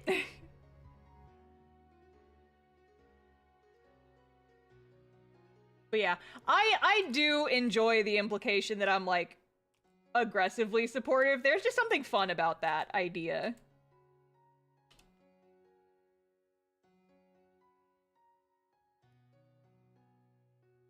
Because I am, like...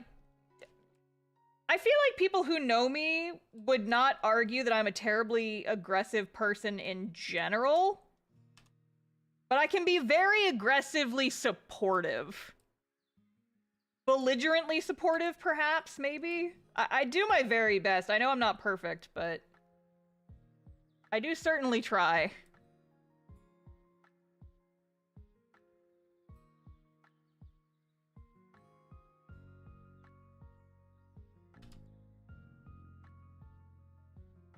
Ugh, I'm getting hungry. I'm getting hungry, but I don't want to eat on stream. Because it's bad audio.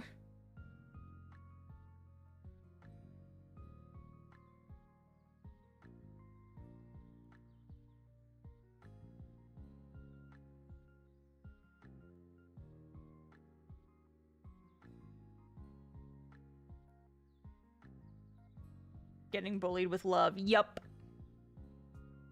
I love bad eating audio. No. I'm hungry. I am genuinely very hungry, though. I didn't really eat lunch.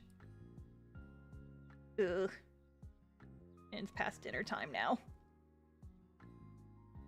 I will finish this marina so fast, and then I will go eat dinner. I will finish my art first. And then I will go eat so that you guys don't have to listen to me eat on stream. Star ASMR when? What? Do you I'm sorry, are you asking for ASMR chewing noises? Is that what you're implying that you want?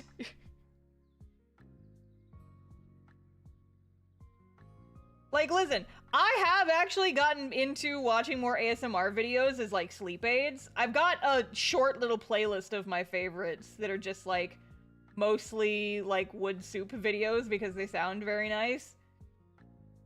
I just like the sound of the little wood beads hitting each other.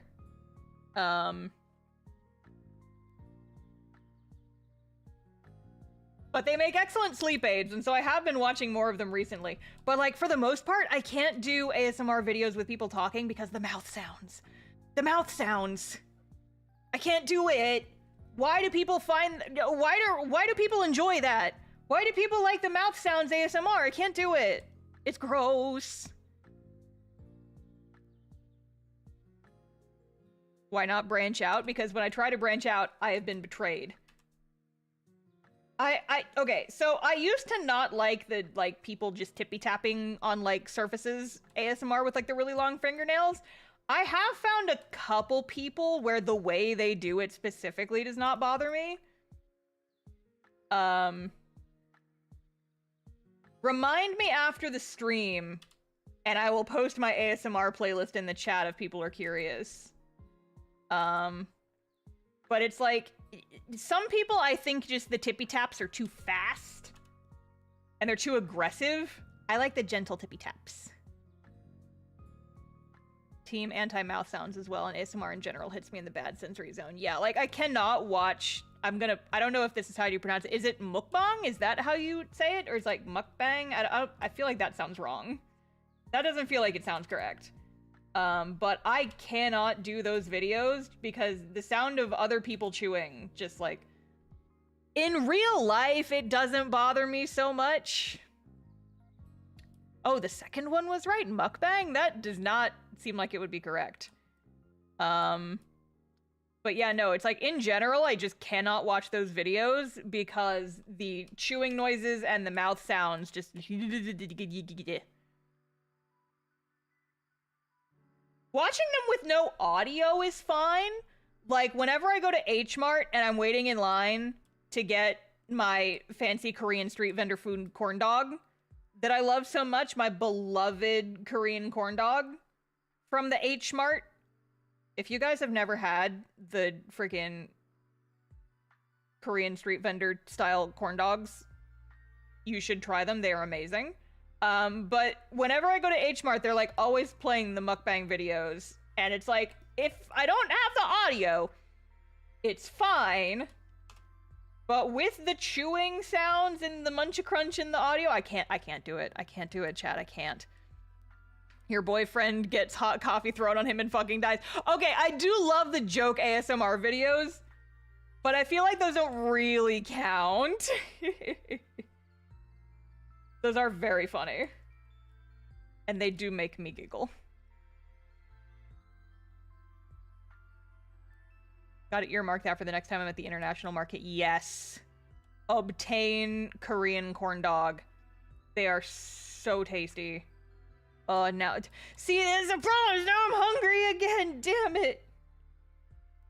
And I live so far away from an Asian market that sells the beloved Korean corn dogs. Oh. My beloved corn dog. I cannot come for you, baby. H Mart is closed. And I live so far away. What's a Korean corn dog? Here, at the risk of making myself even hungrier, I will show you guys these. Korean style corn dogs. Copy image. Create new from clipboard. So, behold, my beloveds. My favorite is the meat corn dog. Sometimes they're just like fancy mozzarella sticks. You can get the vegetarian option. But I like this kind. This one's my personal favorite. It's the kind, they batter fry them with like cubed potatoes. And they are so fucking tasty. And okay, so I'm a little bit of a heathen, and that I like this type of corn dog with the cinnamon sugar spread. Because I have an insatiable sweet tooth. And the potatoes with the cinnamon sugar is very tasty. Looks so delicious. Your local H Mart generally has, in my experience, the Korean corn dog vendors. Get yourself a fucking corn dog. They are genuinely so tasty. I love them so much. Kind of cursed, but I can respect it. So good, though. It's so good, though. It's the best shit, though. It's very tasty. Okay, I made this flower white. I do think I'm gonna take it back to the pink. I feel like I need more shades of pink purple here. That's a little bit too dark.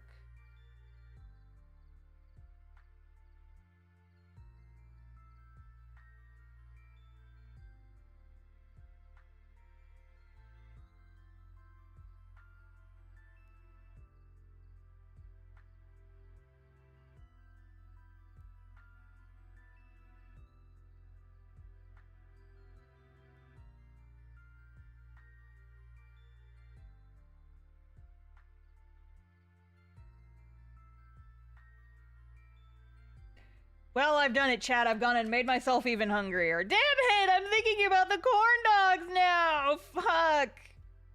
Ugh! Damn it.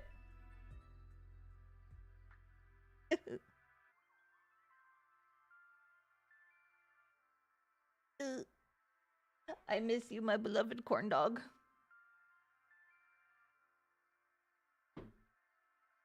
Think about 7 of them back to back. I am, though. I am doing that. Corn dogs, my beloved.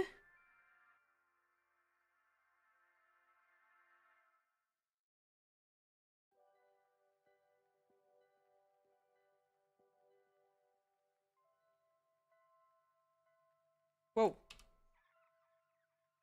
Ghost Marina jump scare. Ugh.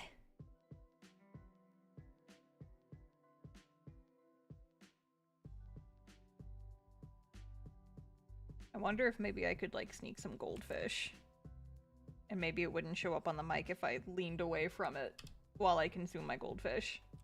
I am genuinely very hungry right now. And I usually don't like to eat on stream. But I really want to finish this art before the stream is over.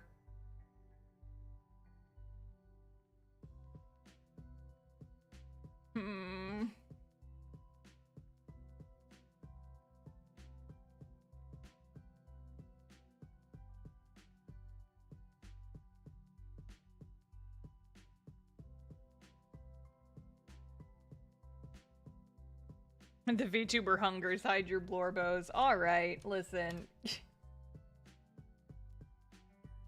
I'm once again being bullied.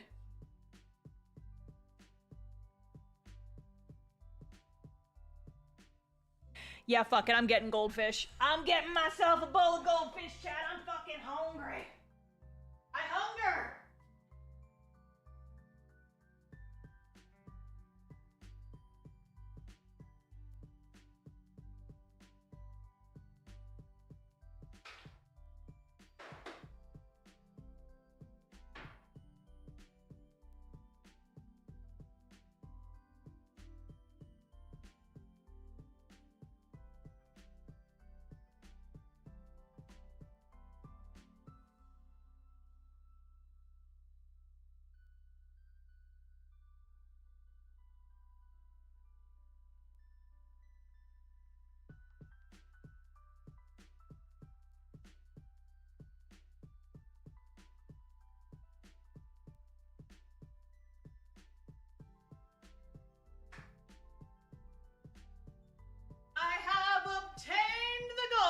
goldfish.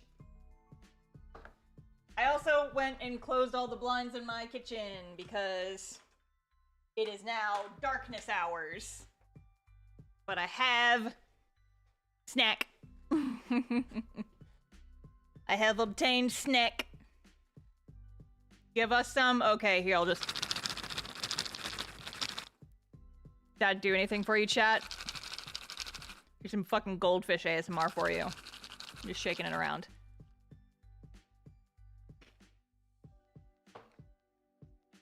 I genuinely hope that my chewing noises do not show up on the stream.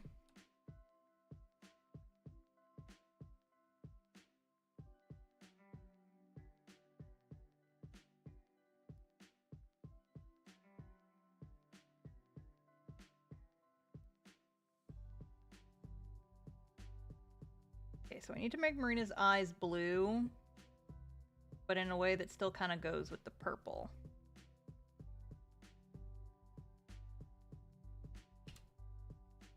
Kind of like a royal blue. A little bit desaturated because we're going with a pastel here.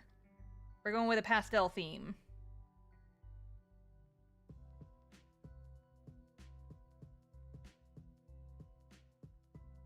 Okay. Now, chat, consider.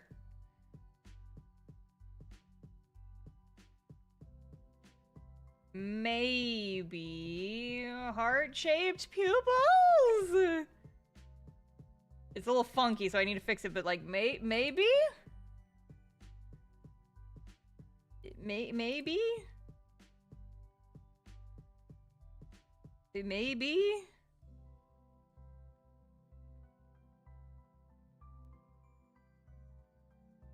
That's pretty girly and cute.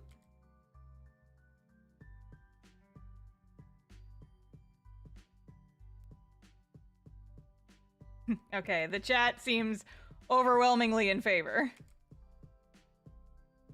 In which case I shall give in to my urges. And I shall give her the cute little heart pupils. However, I feel like the heart pupils can't be white. I feel like I need to make them a different color and then have her eye shines white.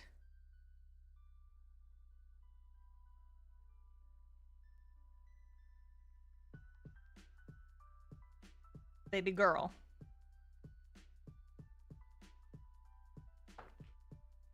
I might chicken out and change it later, but for right now it's cute, so we're keeping it. Whoa, wrong layer. There we go.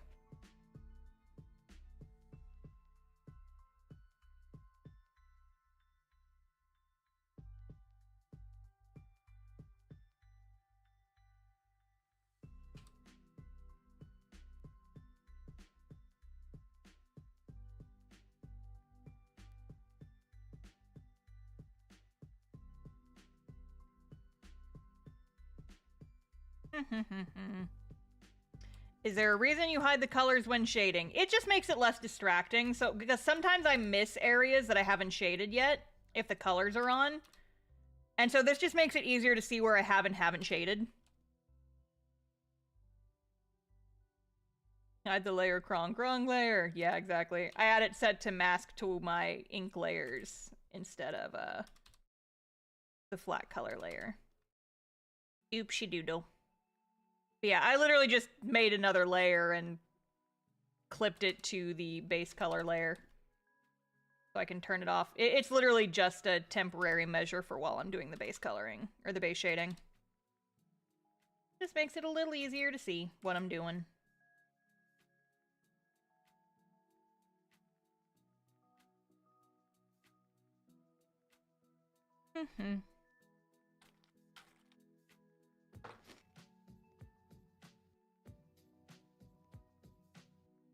Dude, the problem with eating on stream is that my VTuber gives me away. Because the tracking is linked to my jaw. And so when my jaw moves up and down, then my VTuber's mouth opens and closes. And so you can tell that I'm munching on my goldfish. You can tell I'm munching on my goldfish even if it's quiet.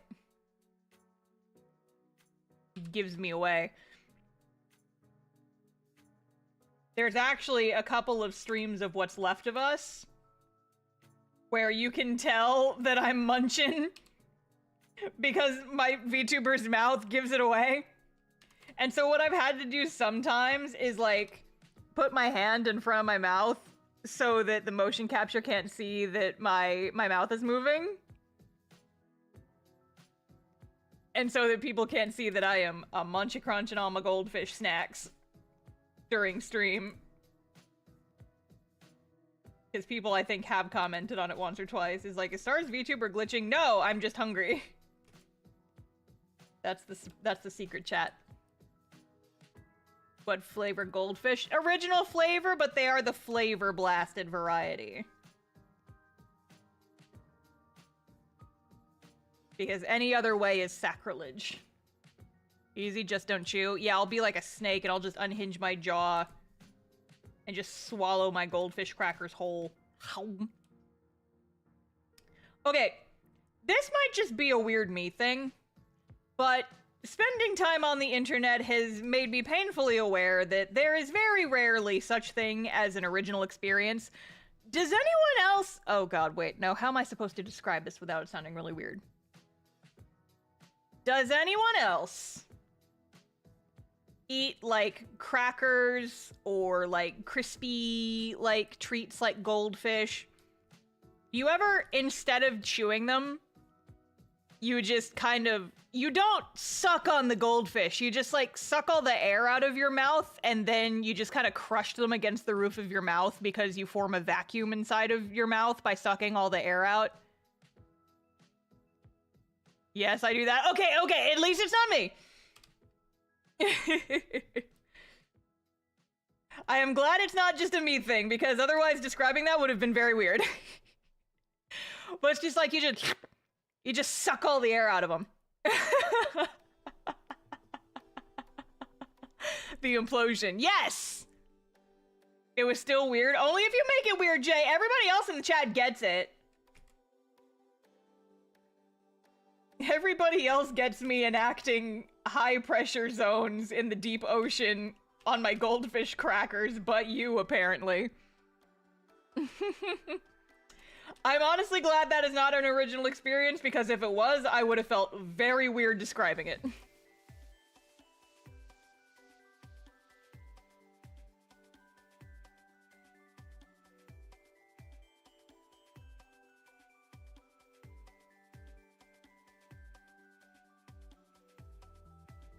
Used to go wild for apple cider and goldfish as a snack in grade school. I should pick up some apple cider and goldfish up next time at grocery. Yes! They have the apple cider out at the grocery store. It's that time of year now. Oh! Circling back, when I was in Michigan over the weekend, one of the places we went was an apple cider mill.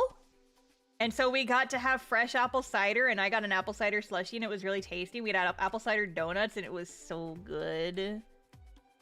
So heckin' tasty. Ugh, so good.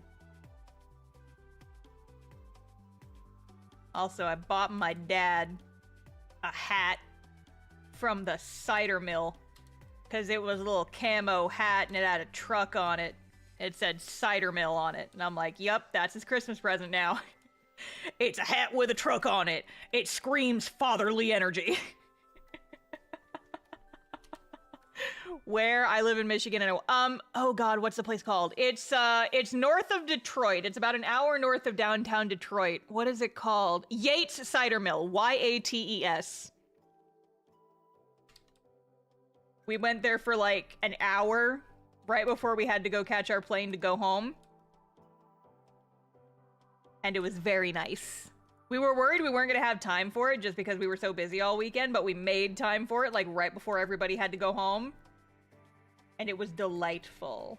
Absolutely would go again. Only reason I did not bring like an entire gallon of apple cider home with me is because they would not let me take it on the plane. It was very sad.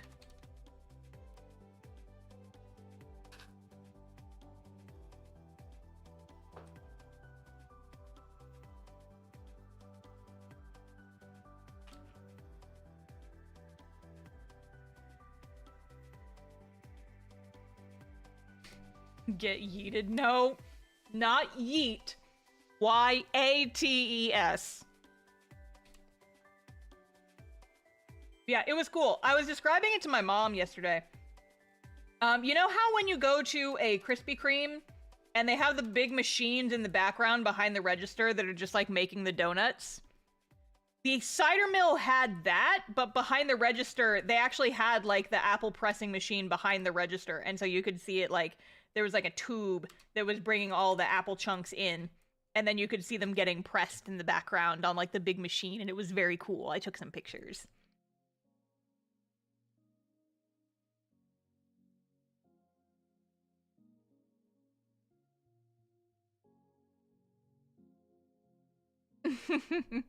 Snacks chat is powering me through finishing the soup I made that turned out a little overly starchy because once I'm done I have cake dessert. Aw, hell yeah, cake dessert. What kind of cake?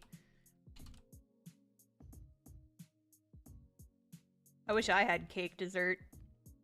I have chocolate muffin dessert, which is kind of like cake dessert, but those are my breakfast muffins. Those are breakfast muffins, which is like morning dessert. Like I said, chat, insatiable sweet tooth over here. Funfetti cake. Ooh, that's tasty.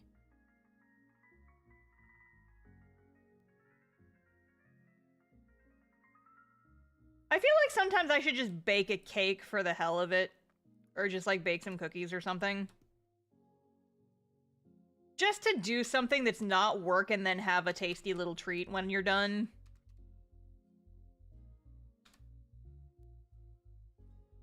I should do that for Halloween next week because I'm gonna have people over. I should bake something for when people come over for Halloween. I think I might do that. Because, like, I usually buy my, like, chocolate chip muffins and my apple turnovers and stuff because I buy them and I eat them for breakfast. Because the ones from the bakery at my grocery store are decent. The muffins are really good. The turnovers are decent. A lot of the times they're a little bit soggy, but it's fine. I do like baking. It's just hard for me to find time for it these days just because I have so much shit to do on a regular basis. But I feel like I need to get better at being in the habit of taking more time for myself and doing more fun things. Like baking. Because if I bake things, then I will have treats in my house, and treats bring the serotonin to me.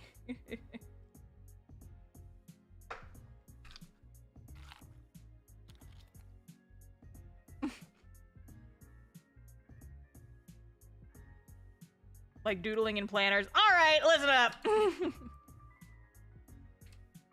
Leave me alone. Listen, one of my plans for my planner is to start making a habit tracker, and one of my habits I think needs to be did something for myself today. Whether it was bake some cookies, or take 30 minutes to doodle in my sketchbook. I think that needs to go on my little habit tracker thing.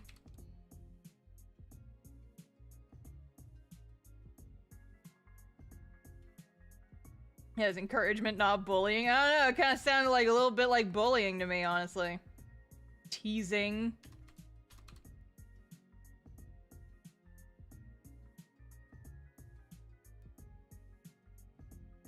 Would this count as a habit for the habit tracker? I mean, habit is not the word I would use, but I mean, like, I will admit that just because of my job and who I am as a person, I have, and my circumstances, my specific circumstances, I have become a bit of a workaholic. It's hard for me to find time to do things that's not related to work. And a lot of times it's like, I really have to pressure myself to, you know, just like take time for myself. Like, yesterday, I was super tired after getting back from my Michigan trip. But I was still, like, working on shit because I was like, I got stuff I need to do. I might as well, like, I had scheduled for today to be a free day, but, like, we canceled our D&D session because everybody was tired / couldn't make it. So it's like, I might as well do some stuff. And then it got to a point where I was like, okay, I'm too tired to work, but I feel like I should still be doing something. And I had to, like, physically stop myself from working, and I was just like, just draw in your sketchbook for a while. Just draw. And I did, and it was nice. And so I feel like I should, you know, make it a thing that I stick in my planner so I'm motivated to do it so I can cross the little check mark off, is every day do something that is not work. Something nice and fun that is not work related. Whether that's like, okay, another thing that I know I need to do, but I haven't had time for, or at least I haven't made time for, is decorating my house for Halloween. Because, like, I haven't brought out any of my fall decorations yet. And part of that is just because I haven't been in the mood because it's still kind of hot here. But, like, Halloween is next week. I need to put up my little Halloween lights. And I haven't yet, just because I've been using the excuse of I'm too busy and I can't make time for it. But I feel like if I put it in my planner, that every day I should try to do something fun for me that's not work related. Even if it's not even fun, even if it's just like, yeah, do this thing around the house that you've been meaning to do. I feel like that is a good habit to get into, you know? Because that is very much something I've noticed, a pattern I've noticed myself falling into, is that I don't do stuff for myself very often anymore because it's all kind of turned into work.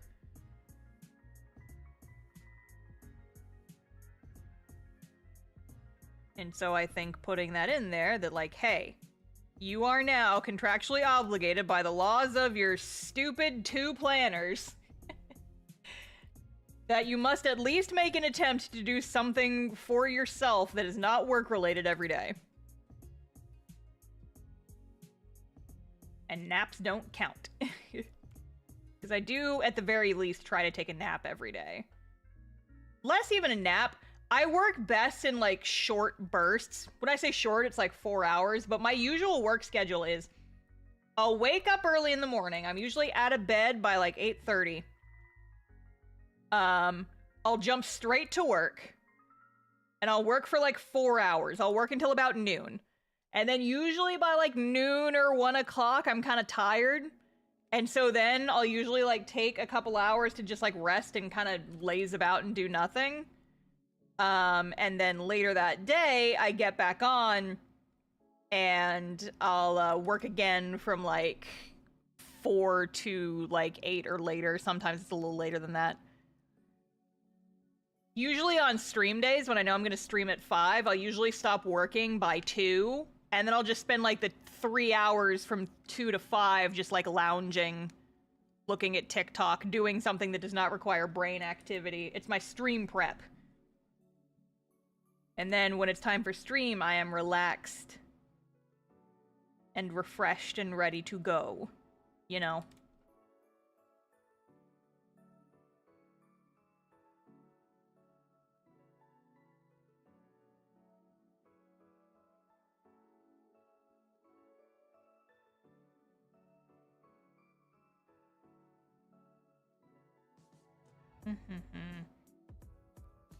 Yeah, I haven't really been into playing video games much recently. However, they did announce that sometime next month, Fields of Mystery is getting its first big patch. Which means they're gonna add a bunch of new shit. And I'm excited for that, because Fields of Mystery has been the first game in a long time that has really, like, grabbed me by the throat. And I'm very excited for the expanded content in that. Also, apparently, the Stardew Valley, the big patch for Stardew Valley, is finally coming to the Switch version, which is the version that I have, next month also. And so I'm probably gonna start a new playthrough on Stardew. So we'll see if I actually have time, because Lord knows I'm going to be busy as hell during the entire month of November. What with Kickstarter packing and all that. But we'll see. We'll see. That can be one of my things in my spreadsheet, is like, did you take some time to sit down and play a little video game to de-stress today?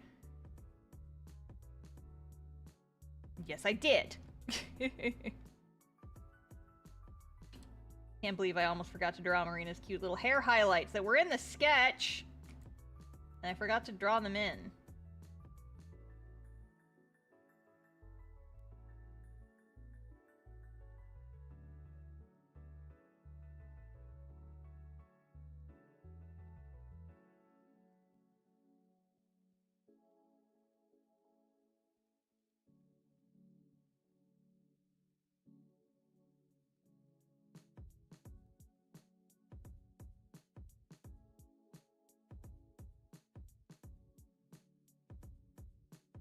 Will you be doing signing streams? Yes! So when the books show up, when the cast-off books get here, I am planning on doing some book signing streams. Probably at least one, maybe more, depending on how many I can get through. I am gonna have to sign more books this time around. Because I did that special offer where if you pledge on the first day, you get your book signed for free. So I am gonna have to sign a lot more books than usual. But it's fine, I like doing it. But that will be sometime in November, probably, because I gotta wait for the books to get here.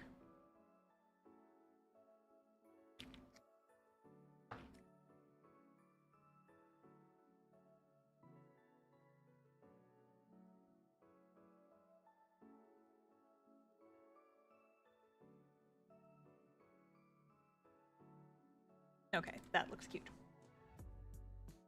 Marina with the pastel goth hair. Can you tell us about the next chapter from Cast Off in a single word? Ooh, that's fun. A single word for chapter 13.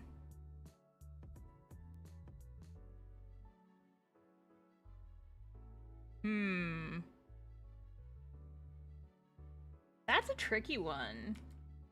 Because, like, I could describe it in a couple words.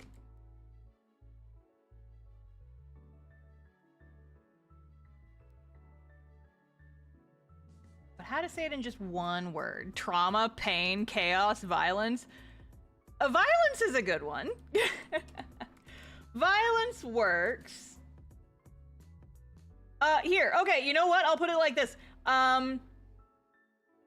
So, I don't know if you guys have seen, but I have posted on social media that in the past, I've gone through and made, like, joke titles for all of the cast-off chapters, including future chapters that have not been published yet. I can probably find my list. 1 second. 1 second.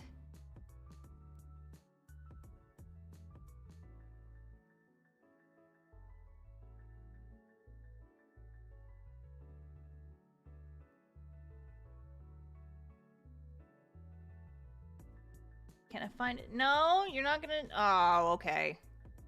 I can't find it immediately on Blue Sky, so it's fine. But the joke title for... So, like, the joke title for Chapter 1 is something along the lines of, I love making friends, especially when it's a kidnapping. Stuff like that.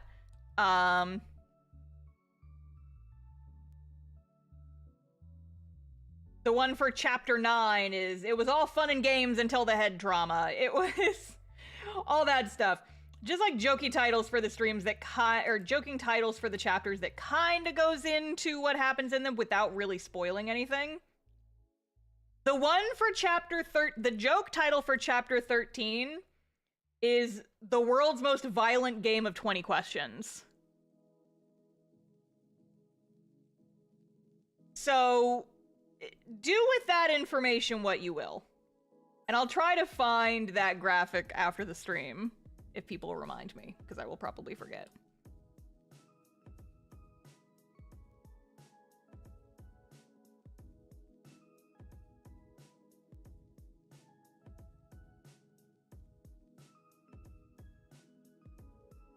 Lore dump? Possibly. R.I.P. Sage? Possibly. Something's gonna happen with Zara, huh? Possibly. I'm just gonna keep saying... I'm gonna answer every further inquiry with that until you guys give up, because I will not be spoiling my comic for you guys. Ariana's gonna beat up Sage. Possibly. Sage found dead in a ditch. Possibly. Perchance. How much arson? Maybe some, who could say? Not me, certainly. I wouldn't know anything about that. You can't just say perchance. Too bad, I just did! I just did. Frankie eats pancakes? Possibly. Guys, this is just gonna keep going forever. I'm not gonna give you spoilers.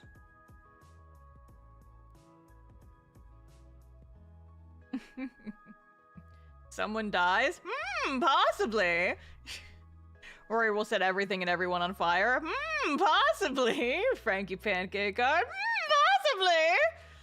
What if I just like go up half a note every time I say that, and eventually it will make sounds that only dogs can hear? Rory becomes queen? Possibly. Card guy shows up? Possibly. Does someone walk in chapter 13? Possibly. Okay, I gotta stop. I physically can't go any higher than that. I am an alto. I can't make my voice go that high. I am not, despite what everyone says and assumes, I am not actually a cute squeaky voiced anime girl. I am, in fact, a very tall alto. Despite the fact that I apparently have major gremlin energy, and people assume that I am short, I am not. As I have said many times, I am 5'10". I am very tall. Leave me alone. You will rue the day, etc., etc. I want to give Marina some blushies. I think she deserves some cute blushies. Cute blushies. For my cute baby. Cute baby daughter. Yes. Yes.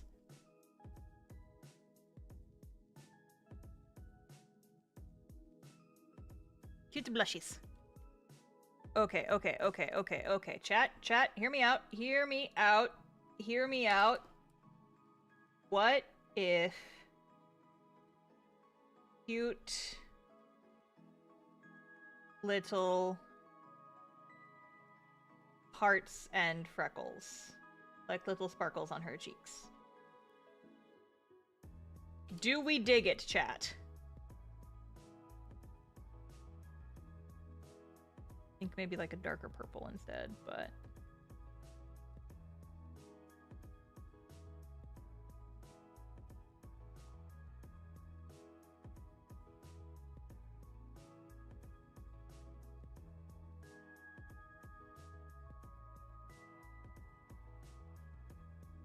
Cute.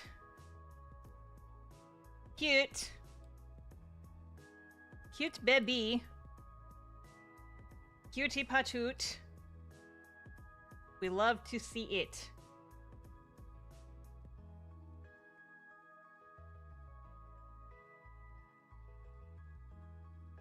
That's my girly pop right there. I love her very much.